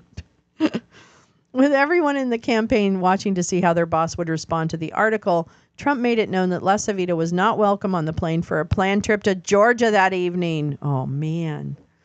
Trump was still beside himself a day later, ranting about the article and telling friends that he'd fire LaSavita and possibly his entire team if it weren't for the PR hit that would cause just weeks out from Election Day. Chung denied that Trump was upset by the Daily Beast report, saying everyone recognized it came from disgruntled individuals. Yeah, sure. LaSavita was abruptly summoned to Trump Tower on the morning of Friday, October 18th.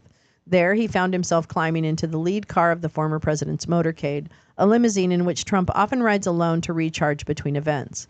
On this occasion, there was another passenger, the businessman, Howard Lutnick, who had recently been named co-chair of Trump's White House transition team. The three of them made small talk on their all the way to LaGuardia Airport as LaSavita waited for the hammer to drop. It felt, LaSavita would later tell several friends, like an episode of The Apprentice, beckoned by the boss, shoved into a limo with a spectator on hand, only to ride in suspense for what seemed like an eternity, believing that at any moment Trump would turn and say, "You're fired." Millions of movers reveal American polarization in action. Instead, when they arrived at LaGuardia and boarded the campaign plane, Trump signaled for LaSavita to join him in the cramped four-seat office at the front of the cabin. As they settled across from each other, Trump reached for a small stack of paper, a printout of the Daily Beast story. LaSavita, in turn, produced a much thicker stack of paper. These were the exhibits for the defense: Federal Election Commission reports, bank account statements, pay stubs, vendor agreements, and more. For the next half hour, according to several sources with knowledge of the exchange, the two men had it out, profanities flying but voices kept intentionally low, as LaSavita insisted to Trump that he wasn't ripping the candidate off. Trump, the sources said, seemed to vacillate between believing his employee and seething over the dollar figure, wondering how something so specific could be wrong. Finally, after a couple of concluding F-bombs, Trump seemed satisfied. "Okay, I get it," he told LaSavita, holding up his hands as if requesting that the defense rest.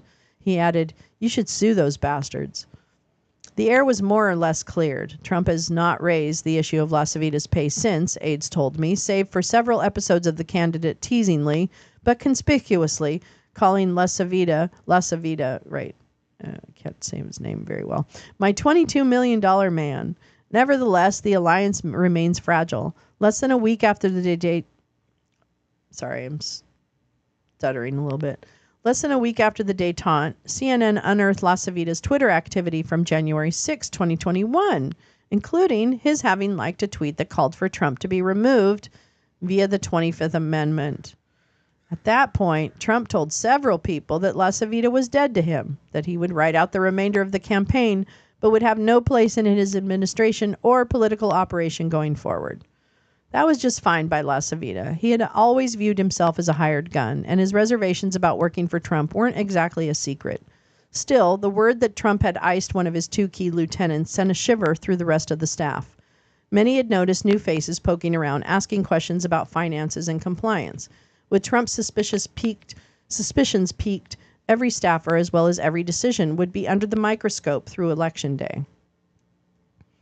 Entering the final weekend of October, I noticed something in conversations with numerous Trump staffers: resignation. They had long since become accustomed to working in the high-intensity, zero margin for error environment created by Wiles and LaCivita. But this home stretch of the campaign hadn't just been hard and stressful, it had been disillusioning. Oh, really? You work for a fucking maniac. You're trash. Several campaign officials had told me throughout the spring and summer how excited they were about working in the next Trump White House. Now those same people were telling me, as paperwork was being distributed internally to begin the process of placing personnel on the transition team and in the prospective administration, that they'd had a change of heart. The past 3 months had been the most unpleasant of their careers. Win or lose, they said, they were done with the chaos of Donald Trump, even if the nation was not. Standing in the bowels of Madison Square Garden on the evening of Sunday, October 27th, an irate group of Trump staffers, family members, and loyalists was looking for someone to blame. The primetime show playing out just beyond their corridor had been 8 years in the making. Trump, hailed as the man who built New York's skyline by a roster of celebrity speakers, would stage an elaborate homecoming to celebrate his conquest of the American political psyche. It seemed that nothing, not even the $1 million price tag for producing such an event, could put a damper on the occasion. And then, before some in the audience had even found their seats, the party was over. The first presenter, a shock comedian named Tony Hinchcliffe, told a sequence of jokes that earned little laughter but managed to antagonize constituencies Trump had spent months courting. One was about black people carving watermelons for Halloween. Another portrayed Jews as money-hungry and Arabs as primitive. The worst line turned out to be the most destructive. Quote, "I don't know if you guys know this, but there's literally a floating island of garbage in the middle of the ocean right now," Hinchcliffe said. "I think it's called Puerto Rico." The blowback was instantaneous. Elected officials, Democrats, and before long Republicans too, blasted the comedian's remarks. Headlines from the world's leading news organizations described the event as every bit the hate fest Republicans had promised it wouldn't be. Trump aides were blitzed with text messages from lawmakers and donors and lobbyists wanting to know who exactly had the bright idea of inviting a comic to kick off the most consequential event of the fall campaign. In truth, some of Trump's senior staff hadn't actually watched Hinchcliffe's set. The garden was a labyrinth of security checkpoints and political processions, and the event had barely been underway when he spoke. Now they were racing to catch up with the damage and rewinding the clock to figure out how Hinchcliffe had ended up on stage in the first place. It didn't take long to get to the answer. Alex Bruzewitz. Technically a mid-level staffer, formerly a liaison to right-wing media, informally a terminally online troll and perpetual devil on the campaign's shoulder, Bruzewitz had grown his profile inside Trump's orbit. The candidate's appearance on various bro-themed podcasts were hailed as acts of strategic genius. But there was one guest booking Bruzewitz couldn't secure. He wanted Trump to talk with Hinchcliffe on his show, Kill Tony. When word got around that Trump was looking for opening acts at the Garden, Bruzewitz made the introductions. Trump's head of planning and production, Justin Caporale, ran with the idea. No senior staff ever bothered to vet Hinchcliffe themselves. Now, with their grand celebration quickly morphing into a public relations nightmare, Trump's allies stewed. Two decisions needed to be made, and quickly: whether to inform the man of the hour about this disaster before he took the stage, and whether to issue a statement rebuking Hinchcliffe in his remarks. Some staffers feared throwing Trump off his game at such a crucial moment, and others argued that showing any weakness would just make things worse. But LaCivita dictated a short statement to the communications team that was blasted out to reporters across the arena, distancing the campaign from Hinchcliffe, while Wiles pulled the former president aside and explained the situation. Trump, aides told me, was merely annoyed at the time. Only after watching television coverage the next morning would he rage about how Wiles, LaCivita, and Caporale had fucked this up. Backstage at the Garden, in the blur of debate and indecision over damage control, it was Stephen Miller who pondered the bigger picture. Miller did not respond to a request for comment. That's because he's in his casket. Daytime. According to two people who were present, Miller, the Trump policy advisor whose own nativist impulses are well documented, was not offended by Hinchcliffe's racist jokes. Yet he was angered by them all the same. He knew the campaign had just committed a huge unforced error. He believed that Bruesewitz had done profound damage to Trump's electoral prospects. And in that moment, he seethed at what this lack of discipline portended for Trump should he return to power. The irony, apparently, was lost on Miller. He and his colleagues would spend the coming days savaging Bruesewitz for his recklessness, when really, as ever, the culprit was a man whose addiction to mayhem creates the conditions in which a comedian who was once dropped by his talent agency for using racial slurs on stage could be invited to kick off the closing event of the election without a single objection being raised. If we can't trust this kid with a campaign, Miller said to the group, according to one of the people present, how can we trust him in the White House? Whoop, whoop. It's a good one. Well, that's good. I wanted to read that. Let's see. You had something else. Millions of movers. Movers? What are... You mean like furniture movers? Joshua Fisher. What is this? Millions of movers reveal American polarization. Okay. Let me see what else. On Telegram, a violent preview of Mun. Oh my God. Oh my God. All right, we got some reading to do. That's good. I'm in the mood to read. What are you doing here? What are you doing? Wait, get out of there. Get out of there, duck. Oh, the Brennan Center for Justice. Nativist Impulses is a way to say it. I know. It's just being so... It's just such sanitized language, isn't it? It's so sanitized. Do. Oh, here's resources. Oh, we're gonna share this. Everything you need to vote. Yeah, everything you need to vote. Look at this. It's so great. I love this. Thank you, gal. That's a great resource. We'll link that. We'll definitely link that.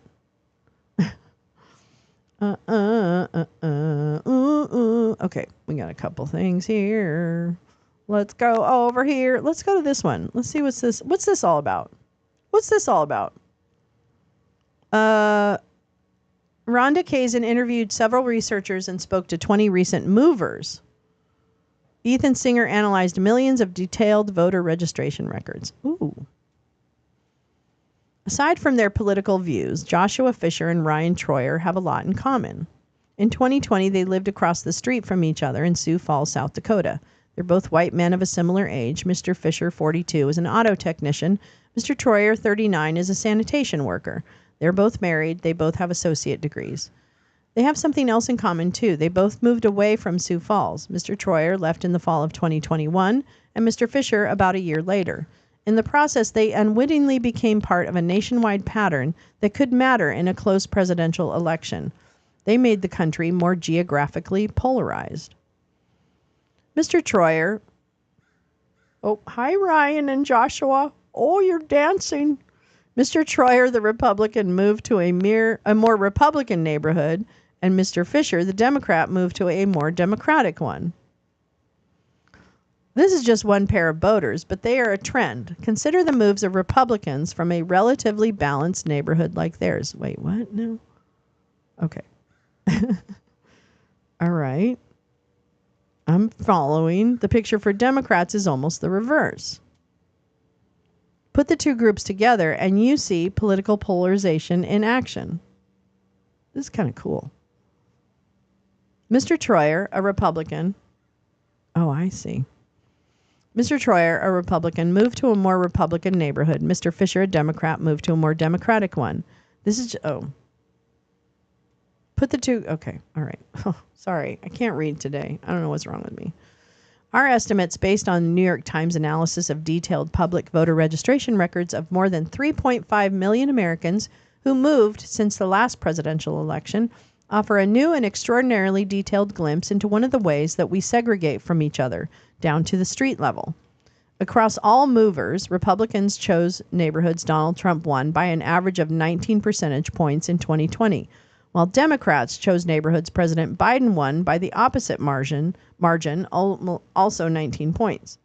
In total, movers started in neighborhoods 31 percentage points apart. They ended up in neighborhoods 38 points apart. Across the country, the result is a widening gap between blue neighborhoods and red ones. This is interesting.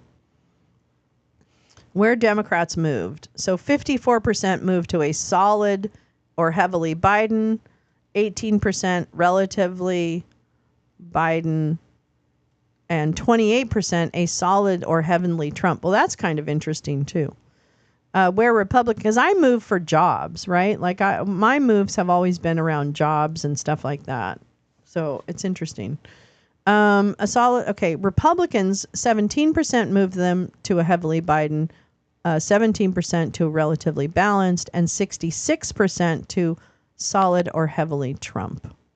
The independents and unaffiliated voters in our set picked more evenly balanced neighborhoods. The different choices that movers made are not easily explained by things like voter ages, race, or income, or if they're leaving a rural or urban area. Even when narrowing our comparisons to demographically similar pairs of people from the same kinds of neighborhoods, people like Mr. Fisher and Mr. Troyer, Democrats and Republicans still choose neighborhoods that were 24 points apart in the 2020 vote. I can't follow that, but that's okay. Somebody can. Our analysis suggests that partisanship itself, intentional or not, plays a powerful role when Americans uproot and find a new home.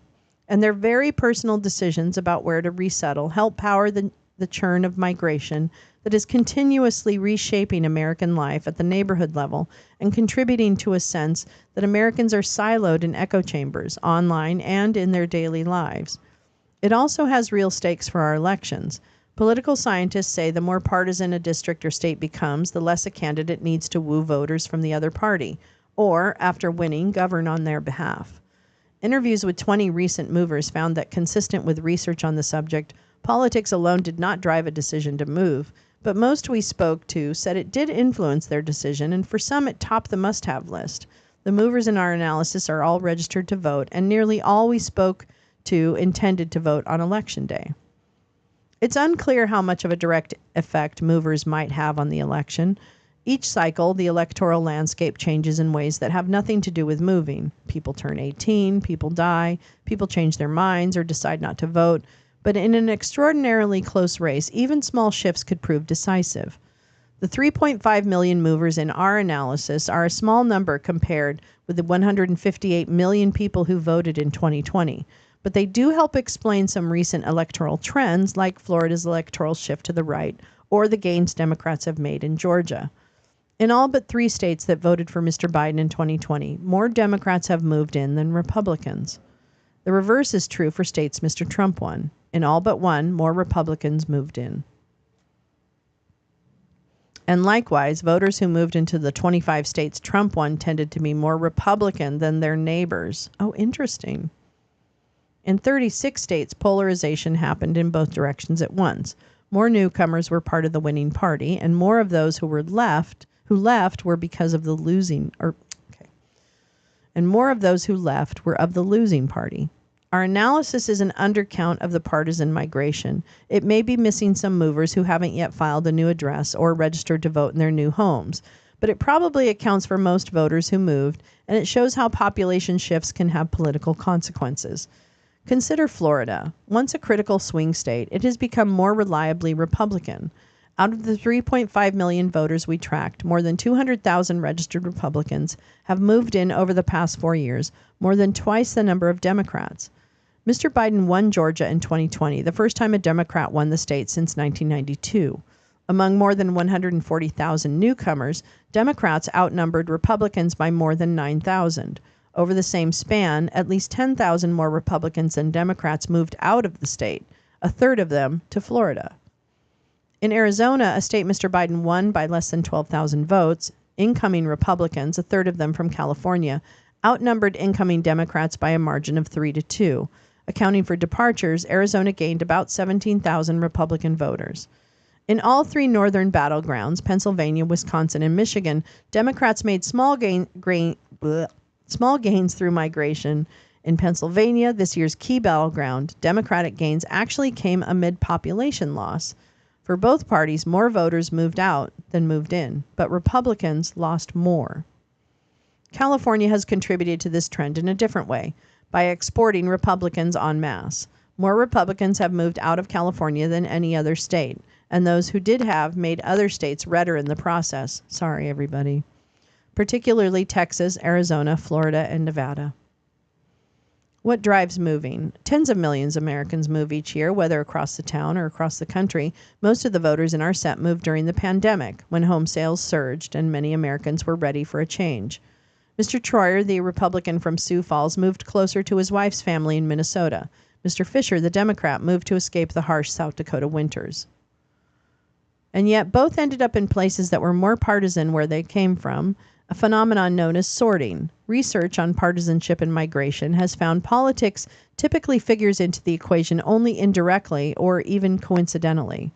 Previous research has found that most people don't intentionally seek out politically homogenous areas, but instead share similar preferences with people who vote as they do, with Democrats favoring cities and Republicans favoring the country on average. A 2015 study, however, found that people favor properties in neighborhoods that reflect their partisan identity. Am I going to fit? Fittingness is a very important criteria for a place to live, said James Gimple, a politics professor at the University of Maryland and co-author of the study. Nobody wakes up in the morning and says, gee, I'm looking forward to having a fight with my neighbors. Our analysis and interviews suggest just how intertwined political and lifestyle choices can be when it comes to choosing a new home, particularly since 2020. Mr. Fisher, the Democrat, said that while he was eager to escape the snow, he also found the local politics increasingly oppressive. An outspoken liberal with bumper stickers on his Jeep to match, he was eager to find a place that better reflected his sensibilities. For the most part, you just kind of kept to yourself, Mr. Fisher, a South Dakota native, said of his old neighborhood, a precinct Mr. Biden won by 5 points. He says he feels more comfortable in his home in southwest Charlotte, in a precinct Mr. Biden carried by 46 points. It's definitely bluer than where we were before and kind of a nice change, he said. And Mr. Troyer now lives in Otsego, north of Minneapolis. Did I say that right? Or is it Oswego? Oswego. North of Minneapolis, in which Mr. Trump won by 27 points. Mr. Troyer said he chose his neighborhood because it was close to his job and family. While he did not intentionally seek out a conservative community, he feels at ease at home and at work. Everybody I associate with is Republican, he said. Everybody at work, the hard-working kind. We're all Republican. Characteristics of places Democrats move were more likely to move within 5 miles of a college, high racial diversity, above average walkability, within 5 miles of a Trader Joe's. Average home price above $750K. Characteristics of places Republicans were likely to move to: property tax rate of below 0.5, within 5 miles of a forest, rural or a small town, average temperature above 70 degrees. Interesting. Somewhere to belong. For a handful of people interviewed for this article, politics was the impetus. Erin Thompson, 39, felt out of step as the lone Republican voice among her Seattle friends. Even dating was hard. You want to find someone who has the same fundamental belief system as you, she said. Absent that, it's just a little isolating.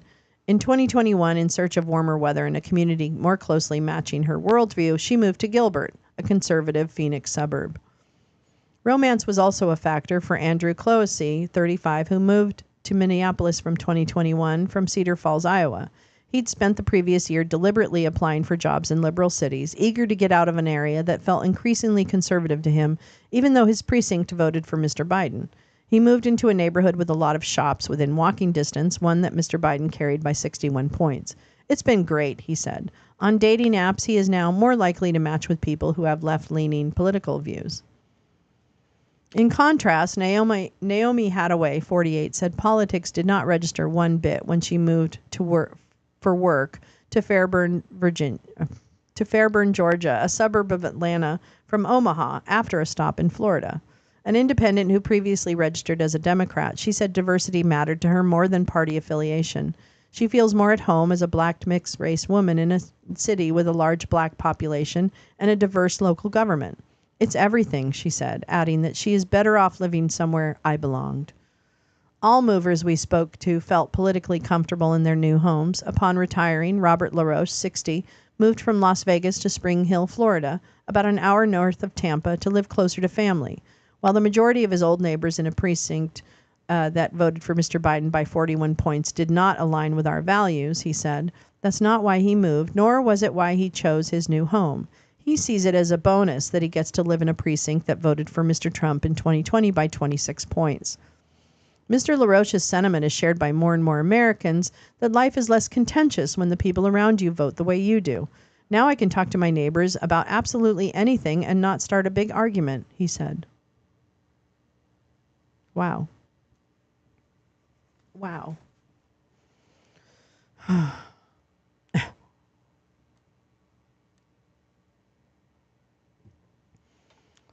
Oh boy.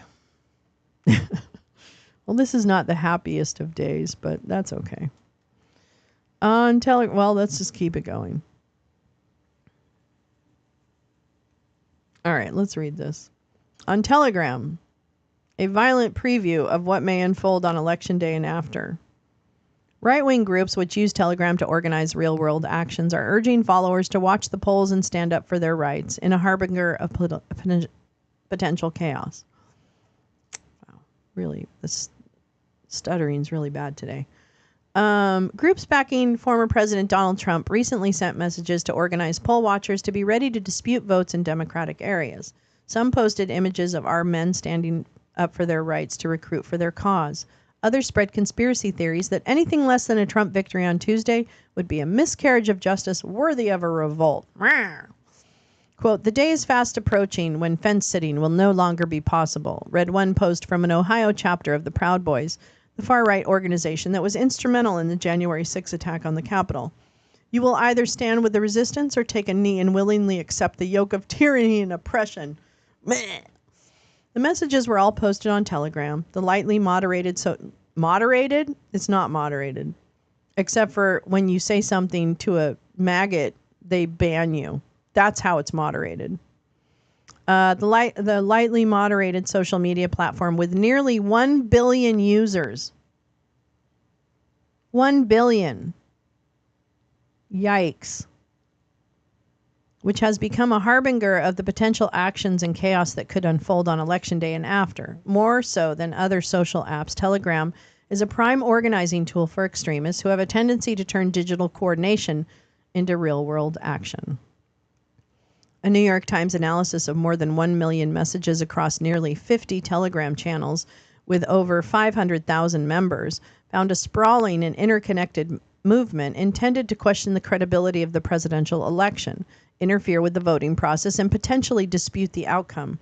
Nearly every channel reviewed by the Times was created after the 2020 election, highlighting the growth and increased sophistication of the election denialism movement. Well, I fucking told you all so. But who cares? Who cares? Because it's just about, whatever visual spectacle of fakeness that you want to uphold. But who cares? I've been telling you this for fucking years. Fuck everybody. The Times reviewed... Yeah, please. I'm so done. I can't even tell you how done I am. The Times reviewed messages from election integrity groups across a dozen states, including battlegrounds like Pennsylvania, Georgia, Wisconsin, North Carolina, and Michigan. Their posts overwhelmingly spewed disinformation and conspiracy theories and featured violent imagery. More than 4,000 of their posts went further by encouraging members to act by attending local election meetings, joining protest rallies, and making financial donations, the analysis found. Posts from other right-wing groups reviewed by the Times urged followers to be prepared for violence. These calls to action extended the right-wing language typically found on other major social media sites into the physical world. I'm getting so to the end of this. I'm getting to the end of all of it. In New Hampshire, one Telegram channel instructed people to question local officials in person about absentee ballot tallies. In Georgia, followers of a local Telegram channel were urged to attend election board meetings to argue for limits to absentee voting. In New Mexico, people were told to monitor voting stations with cameras, file police reports if necessary, and be ready to fight like hell. If you have ever said, "What can I do?" this is your opportunity, send one post from a Telegram group focused on Pennsylvania. Oh, whoa. I don't know where you're going. Oh, I hit the bottom. Catherine Keneally, a former intelligence analyst with the New York Police Department, said shared on Telegram should not be dismissed as the musings of a fringe minority, but rather seen as a warning about what could happen on Election Day and beyond. Telegram is very often central to actually organizing people to engage in offline activity, said Ms. Keneally, who now works for the Institute for Strategic Dialogue, a research firm that monitors Telegram. She recalled attending a meeting in 2022 of election skeptics in Montana, where participants taught one another how to use Telegram. Among more extreme movements, she said Telegram is used very strategically to radicalize and recruit. In a statement, Telegram, whose founder was arrested in France in August on charges related to the spread of illicit material on the service, said it had ramped up content moderation leading up to the election. The company added that it would cooperate with the authorities to remove criminal content. Telegram does not tolerate content that encourages disrupting legal democratic processes through violence or destruction of property. That's such bullshit. That's all it is. Telegram played a small but significant role in the 2020 election as an organizing tool for planners of the January 6 attack.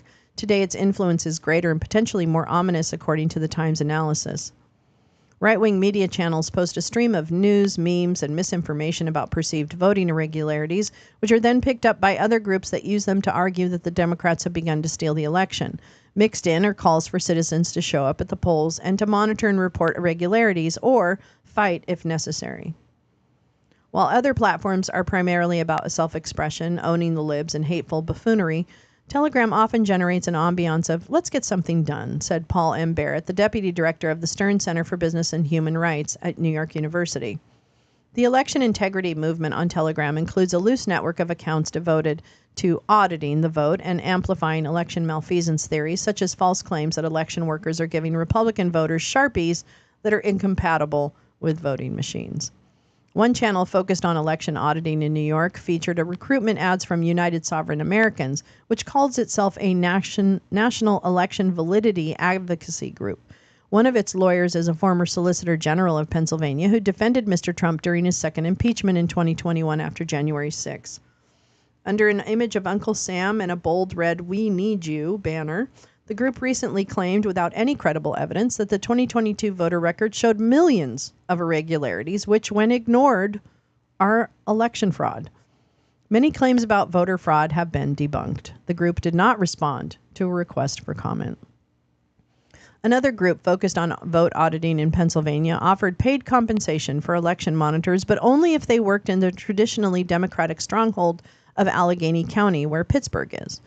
Fill out your information and we'll contact you to get trained and ready for Election Day, the group said. Another Telegram channel run by a group called the People's Audit posted a video that offered a hypothetical situation that is totally possible, in which the Department of Homeland Security used the driver's license of undocumented immigrants to cast votes en masse for the Democratic presidential nominee, Vice President Kamala Harris. The video floated the scenario, even though it is illegal and rare for non-citizens to vote in federal elections. Yes, they would be engaging in ID theft, election interference, and treason, which is punishable by death, the video concluded. Chris Jersky, who posted the video, said on Telegram it had been taken down from X. He said he was grateful that the video had remained on Telegram, which he used later to advertise a webinar teaching people how to secure voter rolls and deter fraud. He did not respond to a request for comment. Many posts casting doubt on election reliability made their way into the channels of extremist groups like the Proud Boys, which has preferred Telegram to other platforms after being restricted by sites like Facebook, Instagram, and X. The group's posts questioned why states might not be able to fully tally election results on election night and repeated misleading claims about voter registration numbers in Michigan. In one video, a truck with a Confederate flag chased after immigrant children with a caption reading, 1/20/25, Trump is sworn in as president. 1/21/25, me and the Proud Boys begin the deportation. When you look at the postings, even if it's not actually calling for violence or even if it's not saying we need to get whoever, there's an ugly tone to it, said Wendy Villa, founder of the Global Project Against Hate and Extremism, which tracked a 317% spike in election denialism on Telegram in October. There was no significant left-wing movement like this, she said. In recent months, many Telegram channels run by chapters of the Proud Boys have celebrated a return to relevance, including perceived attention from Mr. Trump and his allies.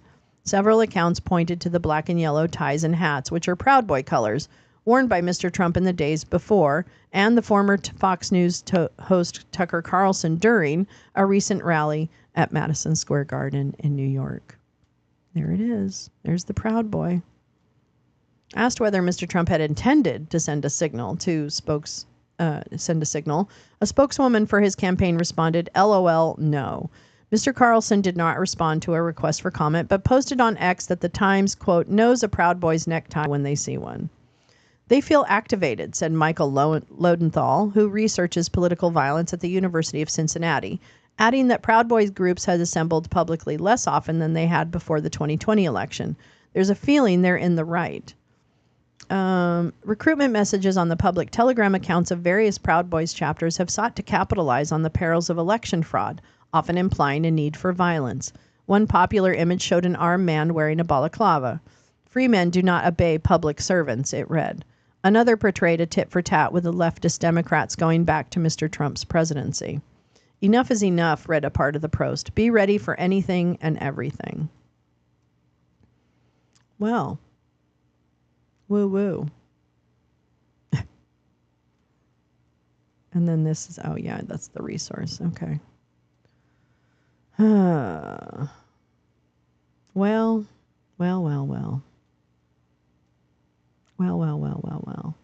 Yeah, it sounds like a euphemism, a Proud Boy necktie. Yeah. Yeah. How are they not designated? I don't know. I don't know what we're so... I don't know. I guess, you know, I if I could talk to one person in the world and have like a really like they took a truth serum and they couldn't tell me like a lie, I would love to talk to Merrick Garland about what his thought process is. I mean, I'm sure I have no problem that there's probably a lot of like reasons behind what he does and how he does it and why we're here. But I'd just like to hear like the unvarnished truth, you know? Like, what does he think? What does he think we should be doing? Yeah, Canada designated them terrorists. Yeah, they did. They did. I don't know. I don't really understand this. I don't understand this world on many levels. I don't understand what gets attention in this world. I don't understand why we choose people who will ruin our lives. I don't understand the attraction of fakeness. I don't understand any of it. So I can't really help you. And Elon Musk's people have not come out of trial yet. So I think I'm going to go. I think it's time to go. I'll update the description with all the links. It all started with the like button on Facebook. It sure did, didn't it? Man, we should watch People You May Know. I was just watching God and Country last night. That's a good movie, too. I should get my ass in gear and we should do movies on Discord, even if it's hard to watch. I don't know what else to do, but anyway. Yeah, I love you. Yep, space tonight. 5 p.m. Pacific. Set the tone. No, Max Flower isn't blocked. Why? No, Max, you're not. I didn't block anybody. Hold on. I'll check. I don't think so. How in the world would I do that? Wait, let me put my thing on. I would never block you. Hold on.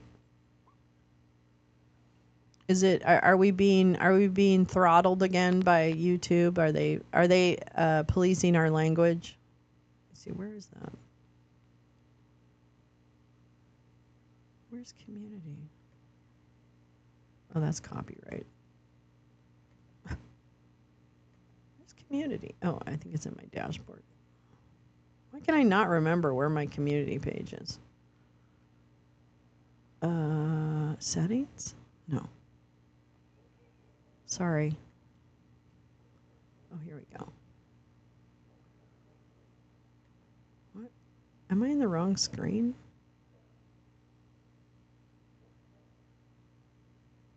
Dashboard, comments, analytics. Oh, wait. Is it customization? No. Oh, settings. Okay, wait. Oh, wait. Oh, there it is. Sorry. I just can't remember. Na na na na na na na na. I don't know. I have a lot of people who used to pretend to be my friend on here, but not many others. I don't.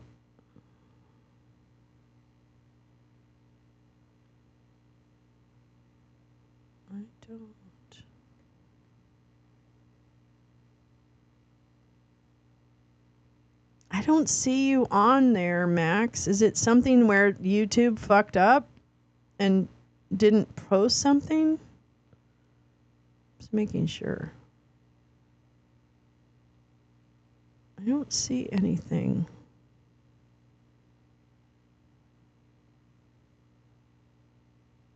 Ugh. God, looking at those names is like really. Yeah, I don't think anyone was been blocked. Certainly not you. Anyway, I'll look a little deeper, Max, and see if I can find it, but I don't see anything. And I'll make sure. I'm so sorry if I don't think anyone did anything though. I don't think I didn't do. Anyway. It's one of those days. Everybody has a bad day. Neil can't post either? What? That's so weird. Did YouTube remove Max for tweaker comments? Are you next? You might be next, Carla. But why Neil? Oh, yeah. I'm so sorry. I don't want to lose anybody. I don't want to lose any. I can't afford to lose any of you. I love you so much. Yeah. Anyway. I'm so sorry. I'll do a scour of the block list and make sure that nothing weird happened, okay? Because that's not acceptable. You shouldn't have to. Although I do love the 31 Rewolf Zam. I kind of like the Zam name. But no, I don't want you to have to come under a different name. And I'll look for Neil too.